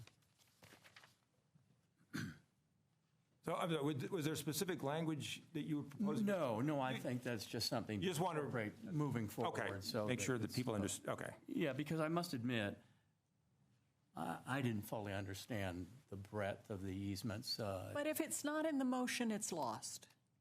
So, well, I just wanted to... I mean, we don't have minutes that show that that was a major point that the board agreed to in discussion. And nobody's going to go back and watch the videotape. What? Unless you have more spare time than I do. Well, if you want to propose language to just put that as something that should be considered or included in future plans, One of the things, too, is, we have the precedent of having in the master plan highlighted in gray the changes that we made with board input. We could do that same thing here. Essentially, what we as staff had planned to do is with your input, we would update essentially attachment A, which is the project summary, with your input and post that back onto the web, make sure the community saw that final version. And so if the board is okay with our taking the feedback that we've heard tonight, we will have minutes, and Leah's helped to reflect on that to make sure we got that accurately. Would that process sufficiently memorialize your concern? Yeah, as long as it's in writing in a public document. Got it. Great. We will do that. Thank you, Darren. And I would add a range of concerns about management and usage on the two parallel trails on the east side. Okay. And just to make sure I capture that, that was in relation to the width of the buffer between the two, wanting to make sure, Tom, I think, and I'm guessing, I'm hoping that the board is in agreement that looking to have the pedestrian experience on the west side, closer to the creek, and looking at any potential to move the fence line where it is potential so that we maximize the buffer where we can between the two paths. But if I might offer, then also, within resource constraints. Can I ask a question? Yeah. I could well just be misunderstanding, but the current path is on the west side. So if the pedestrian path went on the west side, there wouldn't be much benefit of bumping the fence. She meant the westerly of the two eastern paths. Right. Oh, okay. Clears that. Kurt managed to get that right earlier. Truncated west. Right. And in the context of dealing with management issues, dealing with also safety. Right. Thank you. Yeah. Yes. Thank you, Karen. Among users. And I'm sure we don't want to get into how the bicycles and the dogs and all the users are going to be managed in this area, but how those uses are going to be managed. But that's a point of importance to the board. I agree. And I mean, just to speak of something concretely, we're going to be bringing a new pedestrian pathway up, basically. Yeah. And so rationalizing the signage Yep. So that people know that here I'm on this, and then I change to this, and there's a lot going on in that area, and so I'm sure. And the you will heavy look at use that is too. not unimportant.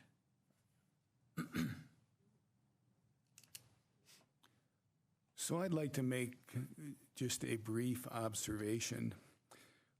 When I was hired by the Open Space Department in 1992, this area was actually part of my interview process as far as what would you do to deal with the concerns and management issues in this stretch of South Boulder Creek.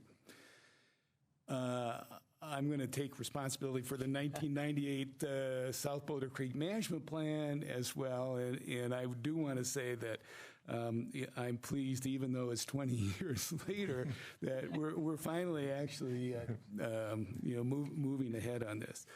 What I'd like to really say, though, is kind of a lament, and I think that this is symptomatic of what we're going to face kind of around the system. And so this is, I would say, probably the first, relatively large focused area where we've got a whole bunch of conundra that we've got to sort through. But believe me, as we know in the master plan, that we've got these kind of issues throughout the system. And so it would behoove us to be very careful and pay very careful attention to what we do here. The hardened bike path is something that I personally find very unfortunate. I don't think it goes in this area, and it was paved. It became a transportation route. And I think that it's devalued the natural values that are there. So that's a bit of a lament for me personally. And, I'm saddened by that. I'm very saddened by the fact that the bike use seems to be a major conflict, and that we don't seem to be able to adequately deal with that. So that is a community issue that I think we're going to face all over the system. Having said that, I do think that this is probably as good a compromise as we can get, and I echo Hal and Karen and Kurt and Tom's congratulations on the staff work that's been done, because I do think that it's been a very good process. However, the decision is going to be a sad one for me, and I just thought that you might want to know that. So anyway, we'll do what we have to do. I just want to take a minute to echo the comments of Dave and Hal, because I know what it's like to lose your favorite trail where you go for peace and quiet. I lost that kind of trail when the Towhee Trail was rerouted. And it was my favorite place in the whole system. Yeah. And I don't have access to that anymore. So I fully understand that. And as Dave said, it's where we're headed with the open space system. We've got far too many users, and trying to enable users to have quiet places where you can go for a walk is going to be an increasingly difficult challenge in the system as we try to preserve the high-quality habitat that we've acquired to make part of the open space system, while at the same time allowing passive recreation. And trying to achieve both of those is like trying to have prairie dog habitat and productive agriculture. We just are going to continue to run into these kind of conflicts, and we've got to deal with the question of how many users we can accommodate and where.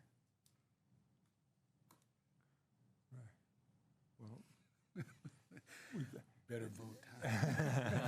Someone want to make a I motion? also want to thank everyone who's been involved in this process. Since you're lamenting, I wouldn't lean on you to make the motion. I'll make a motion. I'll move, and I don't know if we need to recommend, I'll move that, well, the board recommends that staff advance the preferred alternative for the Gebhardt Integrated Site Project into detailed design, work plan implementation, and execution. And I'll second that. All right. All in favor? And that's unanimous. Well, thank you, and thank you to the public for bearing with us through now 4 meetings, and also recognize that the preferred alternative, to a very large extent, actually came from the public. And so I hope that gives you a good feeling about, this may not, I recognize you'd rather have had the status quo, but the participation in the process led to a better outcome than would otherwise probably have been the case, and hope, that's at least some good bit of consolation. And that those who watch this process will recognize that that will, continue to be true for future processes, that stay tuned, stay involved. We do listen, and we do take suggestions into account to hopefully reach a better result. Well put. Thanks to everybody. Thank you, everybody. And and echoed with the board, it's from a staff perspective, we always appreciate the board's support and working collaboratively with the community. It's great to have this, the way you've been able to help us through this as well, actually. Thank you. All right. With that, I think it takes us to matters from the board, the first of which is notification of upcoming public participation events. I believe there are none because both the February 12th is our regular meeting. February 13th will be noticed as a board meeting in the course of events anyhow. I don't, unless someone has something for between now and then, I'm not aware of any. Okay, nothing there. Then the next item is planning for the retreat. Thought we'd spend a few minutes moving this along. I think the first issue is timing. I think it probably makes some sense to be thinking in the subject to people's schedules, a month or two after the new trustee has joined, which would be, their first meeting would be in early April, give them a month or so to at least, get oriented. And that would suggest meeting, in the May-June timeframe. I don't know if there's any strong support or objections feeling on that. My second suggestion is a process suggestion, one that we seem to be using a lot and fairly successfully, which is that to appoint a 2-person retreat committee whose principal responsibility is to just develop the agenda for the retreat rather than burden the public and staff with a potentially lengthy discussion as a full board. Maybe have 2 people put that together.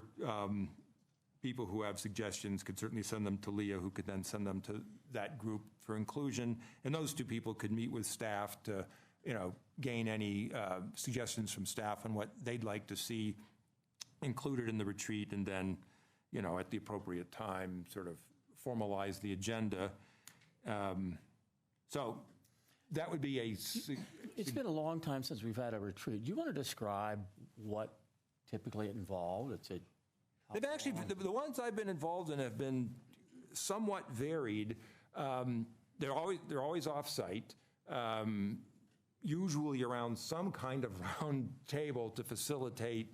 It's intended to facilitate discussion. They're open to the public, and usually 2 or 3 members of the public show up. But it's a fairly intimate setting that facilitates that discussion. Some have had some sort of involvement, like by the city attorney's office, wanting to go over a reminder on email, on other communications, document retention, just sort of reviewing issues. And often there's a couple of questions that come up about how, to handle certain situations. And then some have had a relatively free-flowing discussion of sort of board process. in this case, if there are particular issues people want to raise, there's probably some value in identifying them ahead of time rather than just having an open-ended discussion. I think one had a facilitator, if I'm remembering that correctly, the one at Alfalfa's. Yep. And others have not. I think probably after you decide on the agenda, you can decide whether there's enough to warrant having a facilitator. It depends how much you really want to spend discussing, the way the board is operating. And, as I mentioned a few issues at the last meeting that I think are worthy of discussion. I don't know how much difference there is in terms of perspective, but. And staff could probably give us a list of topics that have across. They could give us a long list of things we do wrong that deserve correction. I was thinking of a list of topics that have been discovered and covered in previous retreats. There, one retreat, which was at the annex, God, this is going back, was essentially a pure substance retreat. It was just, here are... A mega study session. Yeah, here are 6 or 7 topics, each of which got 1 hour. Staff made, whatever, a 20-minute presentation.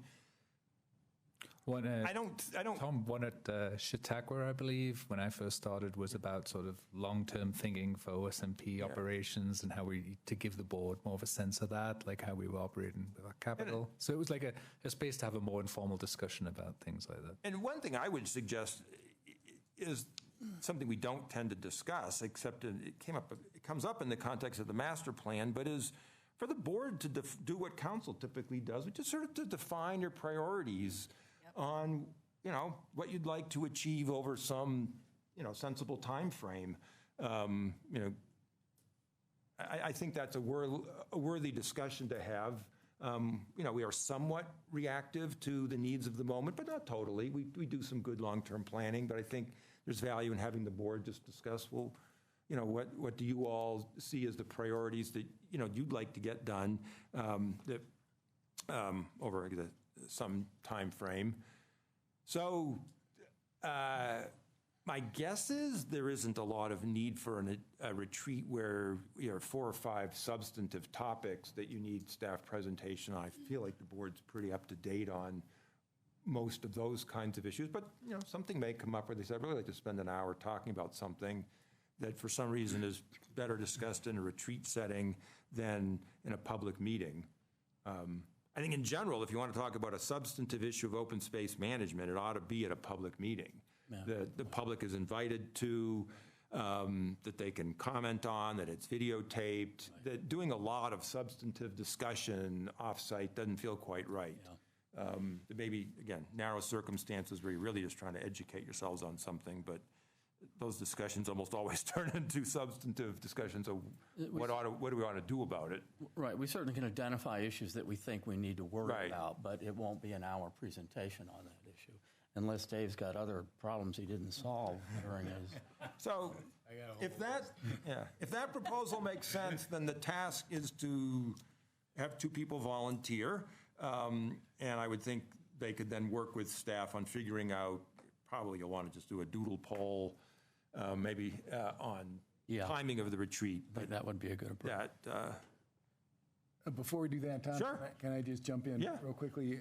One thing that I think would be helpful, or I've found helpful in the past at retreats, is that if we can do it at a place where, you can maybe for part of the time get out on the ground and kind of look at or discuss, kind of certain things. And I'm thinking ahead, and one year we had the department had a retreat at El Dorado Canyon State Park, and I'm thinking that for example, it might be worth a place like that where we could get out and look at some of the pending trail issues that we're going to deal with in the future. So that's just an idea, a suggestion that we don't have to do that or that at that place, but it just strikes me it might be nice to kind of get out on the ground for a little while as a group and talk about some issues and stuff. I'll sit on the ground with you. So the 2-person team could also come back with a list of potential meeting sites. for the group. They could take on all of the, however much logistics they want to take on in terms of timing, location, topics, guest speakers, whatever it is, whether facilitators, catering, yes. I'm happy to volunteer to be one of the people, unless somebody's going to fight me for that position. I'd also be happy to work on that. I would second both of those. All right, we've got anything else on the retreat that people, okay. So, as you said, we'll come back with proposal, but also maybe we can give staff now a window to do a doodle poll on sometime fairly soon. And Dan... Look, there's Dan Burke. Yes, the director's here. Maybe I can step down. It's our fault that the two members would then work with you, for instance, to develop that agenda together. Is that correct? Yeah, we'll figure out how to work together. Yeah. Okay, then the next item is... And I'm assuming that we'll aim for like May before the summer comes upon us? Yeah. Great. In answer to your question, Kurt, about the window. Get the doodle poll out for May and make sure it doesn't coincide with any of the meetings, et cetera. Yeah. I mean, Tom was thinking the new person might want a little more time, but I don't know. This latter half of May gives them 2 meetings to attend, and if they're otherwise new to this, they'll at least have the gist of it by then. And frankly, most trustees are not that new to this. All right, the city tribal consultation. The issue here is that on March 17th and March 18th, there's a 2-day meeting with tribal representatives. It'd be the follow-on to the meeting that occurred a year ago. At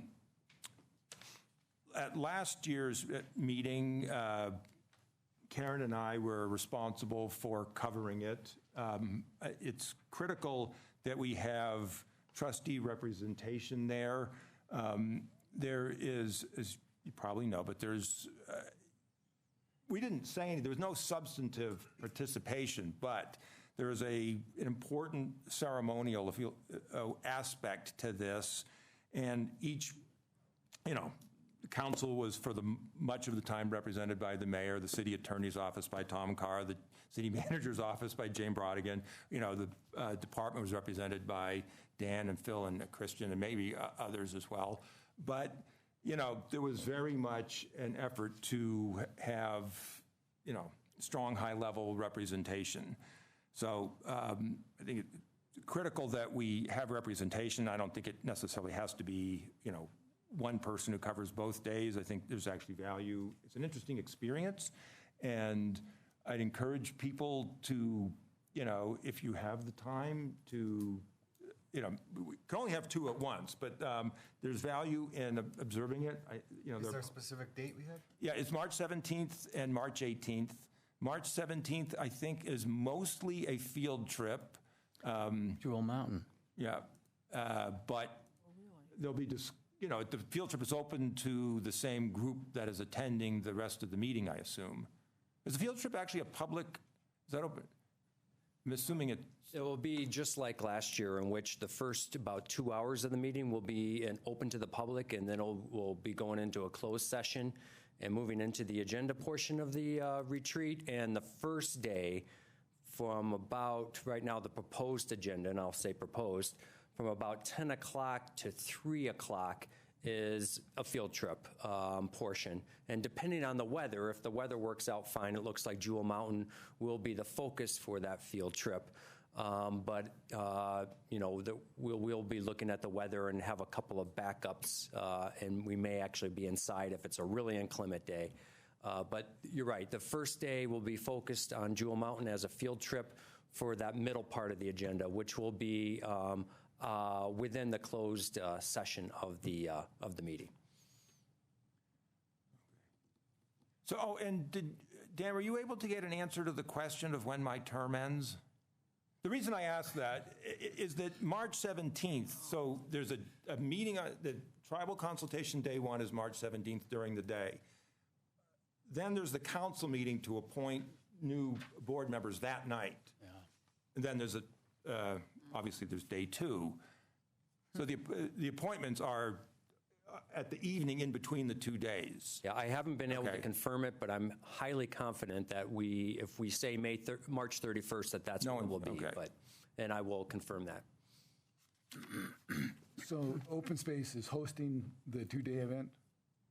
Well, I don't know if you. No, it's City of Boulder. There's really no quote-unquote sponsorship, but I would say the city manager and city council is leading the effort. And there'll be other department heads represented. Kurt will be there from Human Services. Jane and Tanya will be there, and myself. And Tom Carr will probably be the leading staff folks that will be there, as well as at least 2 council members. And last year there was representation from the Human Relations Commission. I think maybe 2 people were there. Yeah, 1 for sure. But I mean, Clay Fawn, that was yeah. that was the other board that had representation there as well. But we will be leading the field trip. Yes, I mean, just from a subject matter perspective, that Christian will provide is helping to coordinate the logistics and what we do out there and what we see. But the tribal representatives will interact with the land in the way that they wish to. Yeah. Well, it would be different than our typical field trip. It is more likely to be much less directed with a specific agenda and more sort of experiential and interactive. But that's not for me to say, but it's just a prediction. And the last year's field trip was more informal conversations with others during this experiential walk rather than a field trip led as such.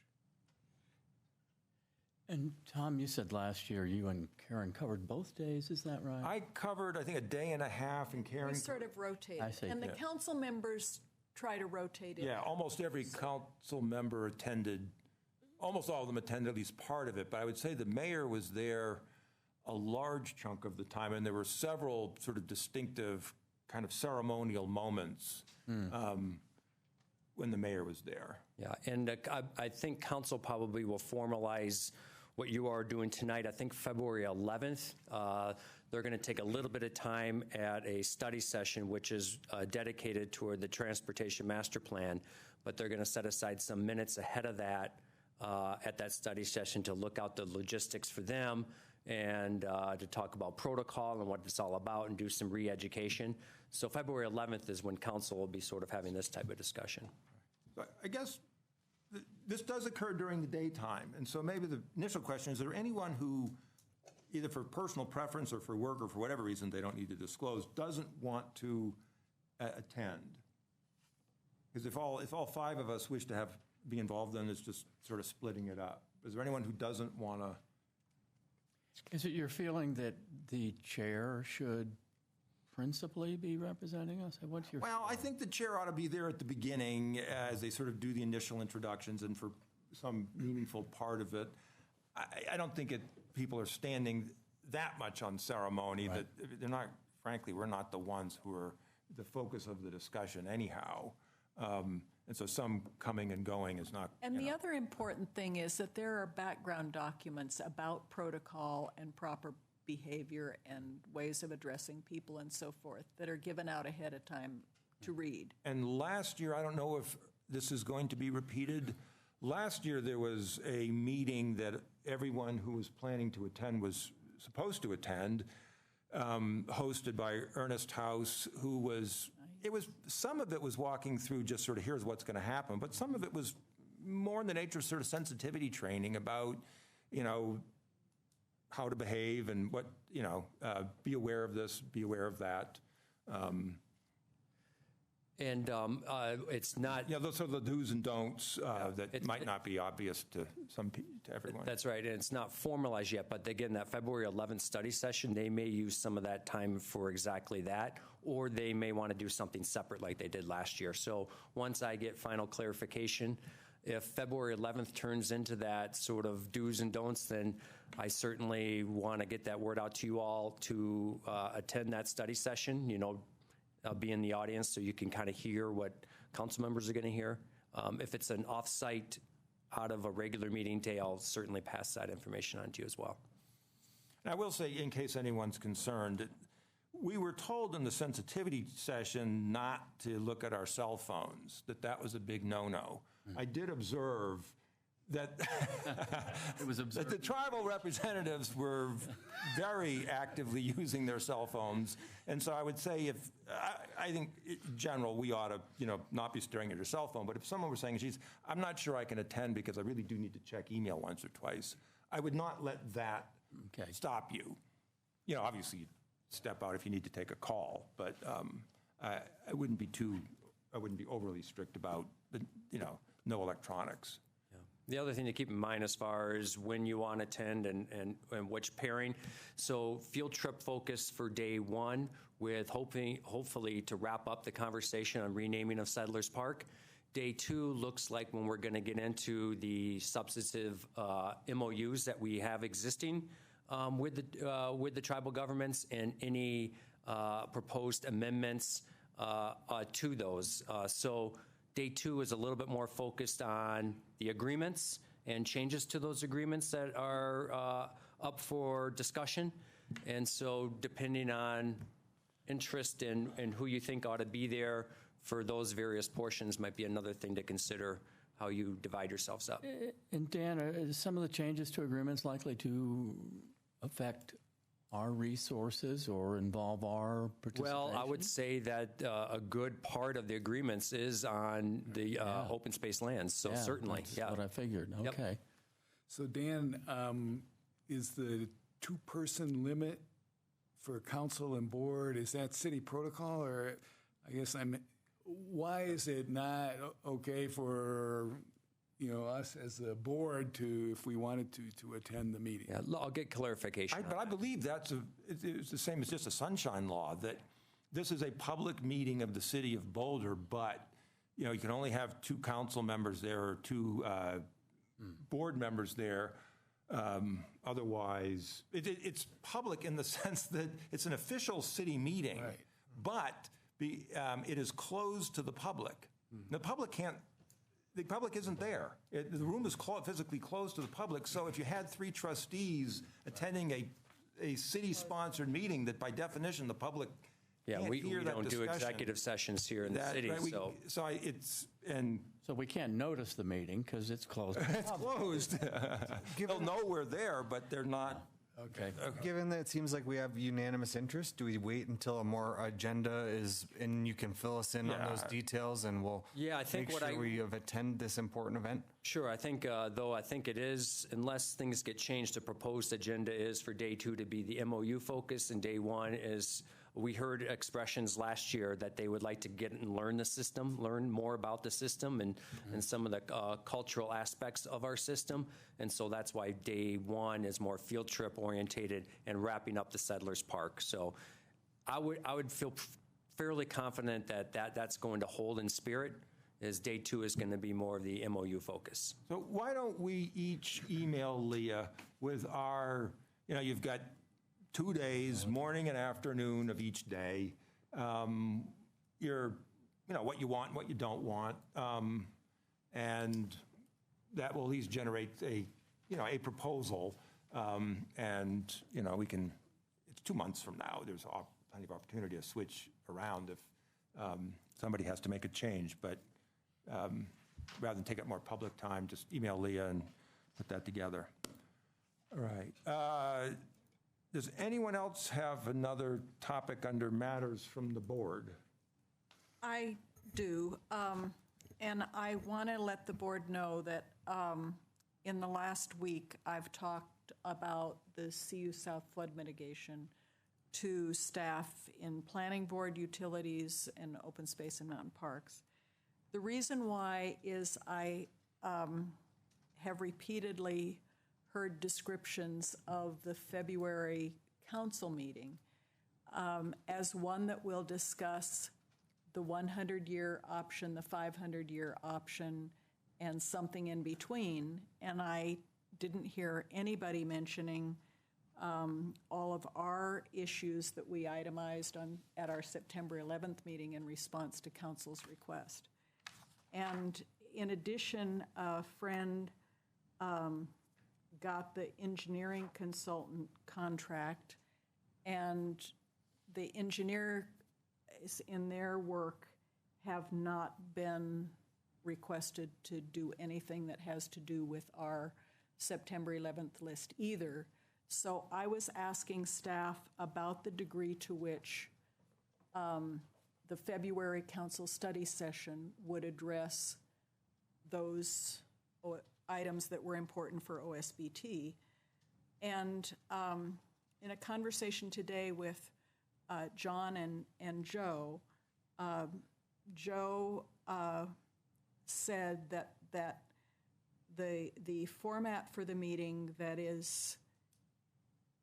he has been discussing with Sam Weber, the current mayor, is to actually be discussing those 100, 500, and something in between proposals, and then to discuss trade-offs and to get council feedback on the trade-offs. I don't know that there's been any discussion on what is included in those trade-offs, but I expressed to Joe that I was concerned that we not get in another situation where we're in a ditch because CDOT had not been consulted for years, and that we not get in a ditch because OSBT's concerns were left out of the picture.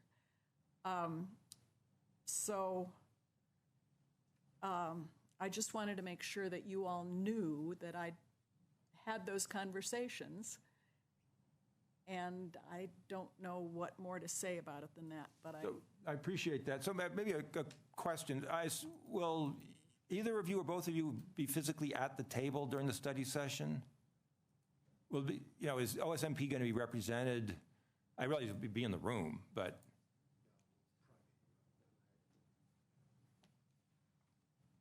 Well, we'll probably be in the room available, but. Okay. And this is February 25th? Yes. Yes. I mean, we would probably do this anyhow, without my saying it, but I'll say it.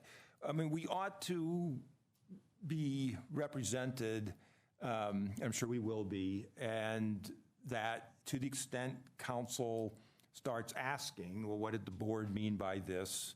I think it's incumbent upon us to be in early rows, not in the back of the room, and make it clear, that we're available, and I'm sure they'll have no problem calling on us. And, for you all to kind of have that in mind, that we'll be represented, and if there's some question about what we intended or how we view something. Is there more than... Tom, I guess I'm really concerned about that, because from my perspective, I think we ought to be working with utility staff directly, so staff and open space staff, utility staff, so that you are making sure that conversation on February 25th includes, the recommendations that we made to council. I'm just concerned that if we wait till the 25th and that become part of the conversation, we're no farther ahead than we were in September, and I'm greatly discomfited by hearing what Karen said. It doesn't sound to me like utilities is really looking at the specific recommendations or requests that we made, and particularly, I guess, it was the one on the looking at the comparing the upstream alternative to variant 1. So I guess I have a question and then a suggestion. The question is, has staff been involved in any subsequent conversations with utilities? And then the suggestion is that if so, can we be assured that there's going to be some focus on, discussion of the board's actions? And if not, can we make sure that those conversations happen before the 25th? We have been meeting with the utility staff routinely on this project, as you know. Right. Every other week, several times a month, and we've communicated what the board has recommended to staff, and they are very aware of it. They are trying to understand in with a new council that's just come on, they're trying to understand direction around process, and there's a process committee on Friday where some of these issues will be addressed, and that's where they're primarily taking their direction from. They're also very cognizant of the need for the Utilities Department to have a long-term positive relationship with the OSBT and OSMP. And so they have assured us that when we talk with the board, we will be able to address at our February meeting at the March meeting, excuse me, the issues that the board has raised last September. So that's been the commitment and the conversation that we've had with utility staff. So do you feel confident that we won't get so far down the road that the board won't have sufficient information upon which it can respond to whatever information comes back from utilities? Because I think we don't want to be in an awkward position if we don't have to be, especially on the disposal issue. If we can kind of have a better context of information, sure. I think that will enable us to do a better job as far as going through our role. Sure. Yep. That's understood. And we just don't want to be in a situation where we're going to have to go back to the conversation on September 11th and say, well, look, this is what we asked for, and we still haven't gotten it. And I think a lot of the issues that you raised in September, it's premature to even get to too much of a conversation around those before we even land on the concept that we're going to move forward with that the team would move forward with to preliminary design. We still have questions with CDOT and there are still a lot of things that are unknown that are going to have to be resolved over the course of the next But John, doesn't that take the upslope alternative or option basically off the table? Because it focuses on what are the variations of variant one that have to be considered. And that's what I'm concerned about, is that what we asked for as far as a side-by-side comparison, we're not going to get. We're going to just get, here's more of detail on variant one. Yeah. I mean, my understanding, not just understanding, I kind of had a front row seat on it. So, there was a desire to have our meeting prior to February 25th, so that whatever we thought about the upstream options, positively, negatively, and whatever the outcome was, council would have the benefit of that. My understanding is that the timing just wasn't going to work, that we weren't going to be able to have a fully informed, good discussion of the upstream options prior to February 25th. In other words, basically, we've already taken up 2 days in February. We weren't going to be able to do that. And so it was just an unfortunate reality that our discussion of upstream options wouldn't take place until after council study session. I don't think there's a reconsideration of that assumption, but if I'm wrong about that, my assumption is that we have to do it in March. That's what staff is recommending, that we do it in March. It's a study session. They're not making decisions in a study session. They're not making direction in the study session. So I think that whatever you might come in with in March, additionally to what you've already provided for recommendations, would still factor into decision-making around this project. But it strikes me that a study session that's what it's for, is for discussing, the various aspects of whatever the issue is. And I'm just saying that part of the issue may not be on the table for discussion at the February 25th study session. So either we get another study session, or that request is not on the table. I think the problem we have right now, and please correct me, and I'm sort of reading the tea leaves, is that we had a change in council. And I don't think there was a lot of attention being paid to our recommendations at this point. But some on the council don't want further assessment of an upstream option or are not willing to ask staff to spend more money and time on it. So if I understand from staff, and I mean utilities staff, and I think this was presented to you guys at the last meeting, is that they will consolidate all the information that already exists on upstream options and try to present it to us at the study session. But I don't know that it will bring any new information. And I think your perception is right that council, I think, has sort of moved on. And whether that's a good thing or a bad thing, I think that's the reality. And that's, of course, one reason why I will go to the process committee meeting. I'm sure Karen will be there and maybe others, just to sort of remind people that ultimately they may be asking us for a disposal. And we've tried to be as clear as we can about what we want to know.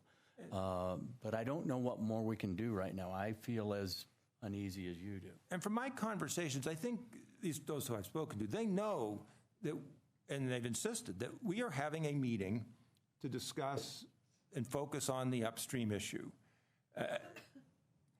If the outcome of that meeting is that we're not interested in further work on the upstream issues, then it's put to bed. If, on the other hand, the outcome of our meeting is that there's significant interest on this board for further analysis of the upstream issue, I think council gets the fact that that would squarely present the issue to them. If people said, and this is just a hypothetical, but if people said they would not want to support a disposal without further analysis of upstream issues, my belief is that would get people's full attention. They'd say, all right, our board is telling us this.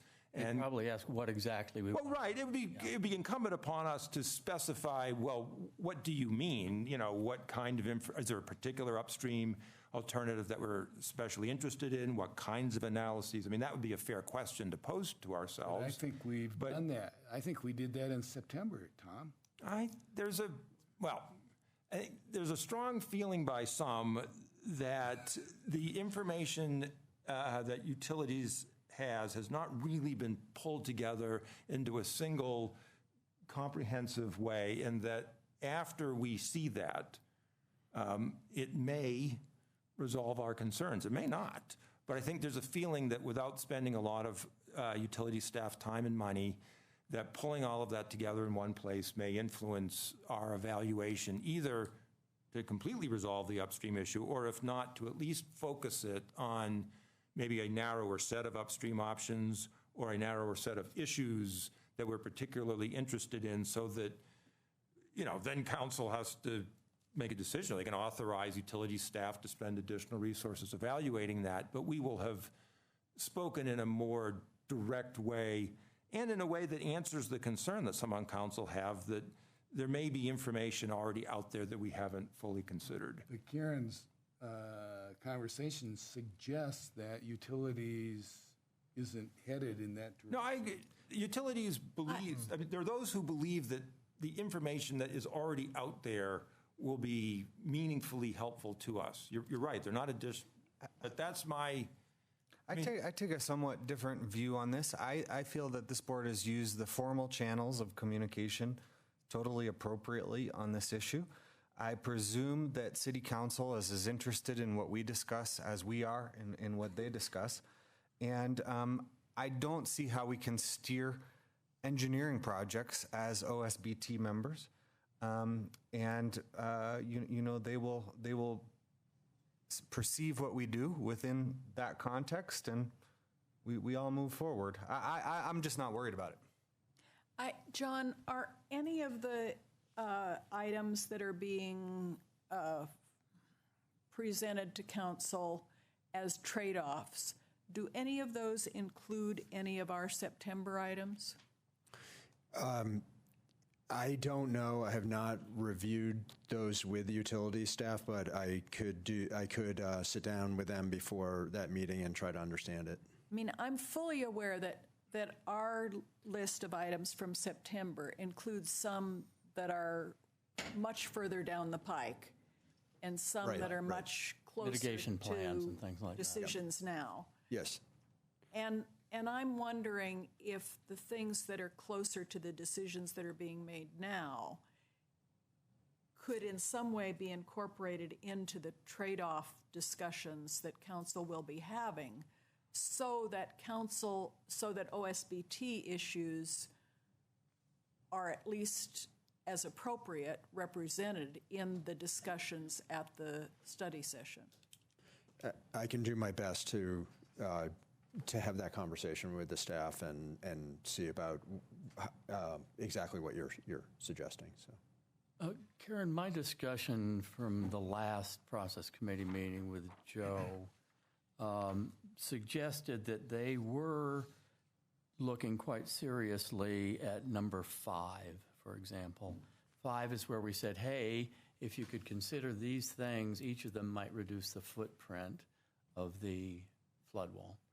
And so I do think, they're looking at this, but I think basically they don't have direction from council to spend more money on an upstream analysis. That's my sense. But Well, the engineer's contract doesn't even mention any of that. Right. So right. But and I wanted to second. they're working off the engineer's work, the consultant's work. That's right.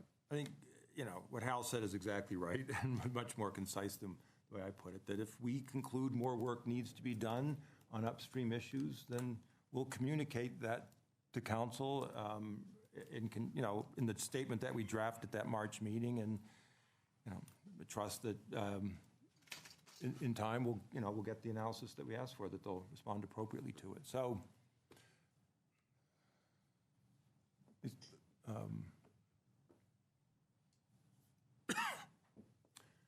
does anyone have anything else on any other subject? Oh, I have one sentence item that has to do with the Gun Barrel Hill ISP update that we got. 50 meters is an important metric for the Gun Barrel Hill issue, and it would really be helpful if on the maps we could see where 50 meters, what the scale of 50 meters is on those gun barrel maps. Okay. Do you want a corridor around trail? No, I just want a scale on the corner of the map so that I can see where 50 meters is and get a sense, because that's important to the decisions. Karen, it's a fair point. All maps should have good scales. And with 50 meters. Exactly, yeah. Yeah. All right. Well, then we're adjourned.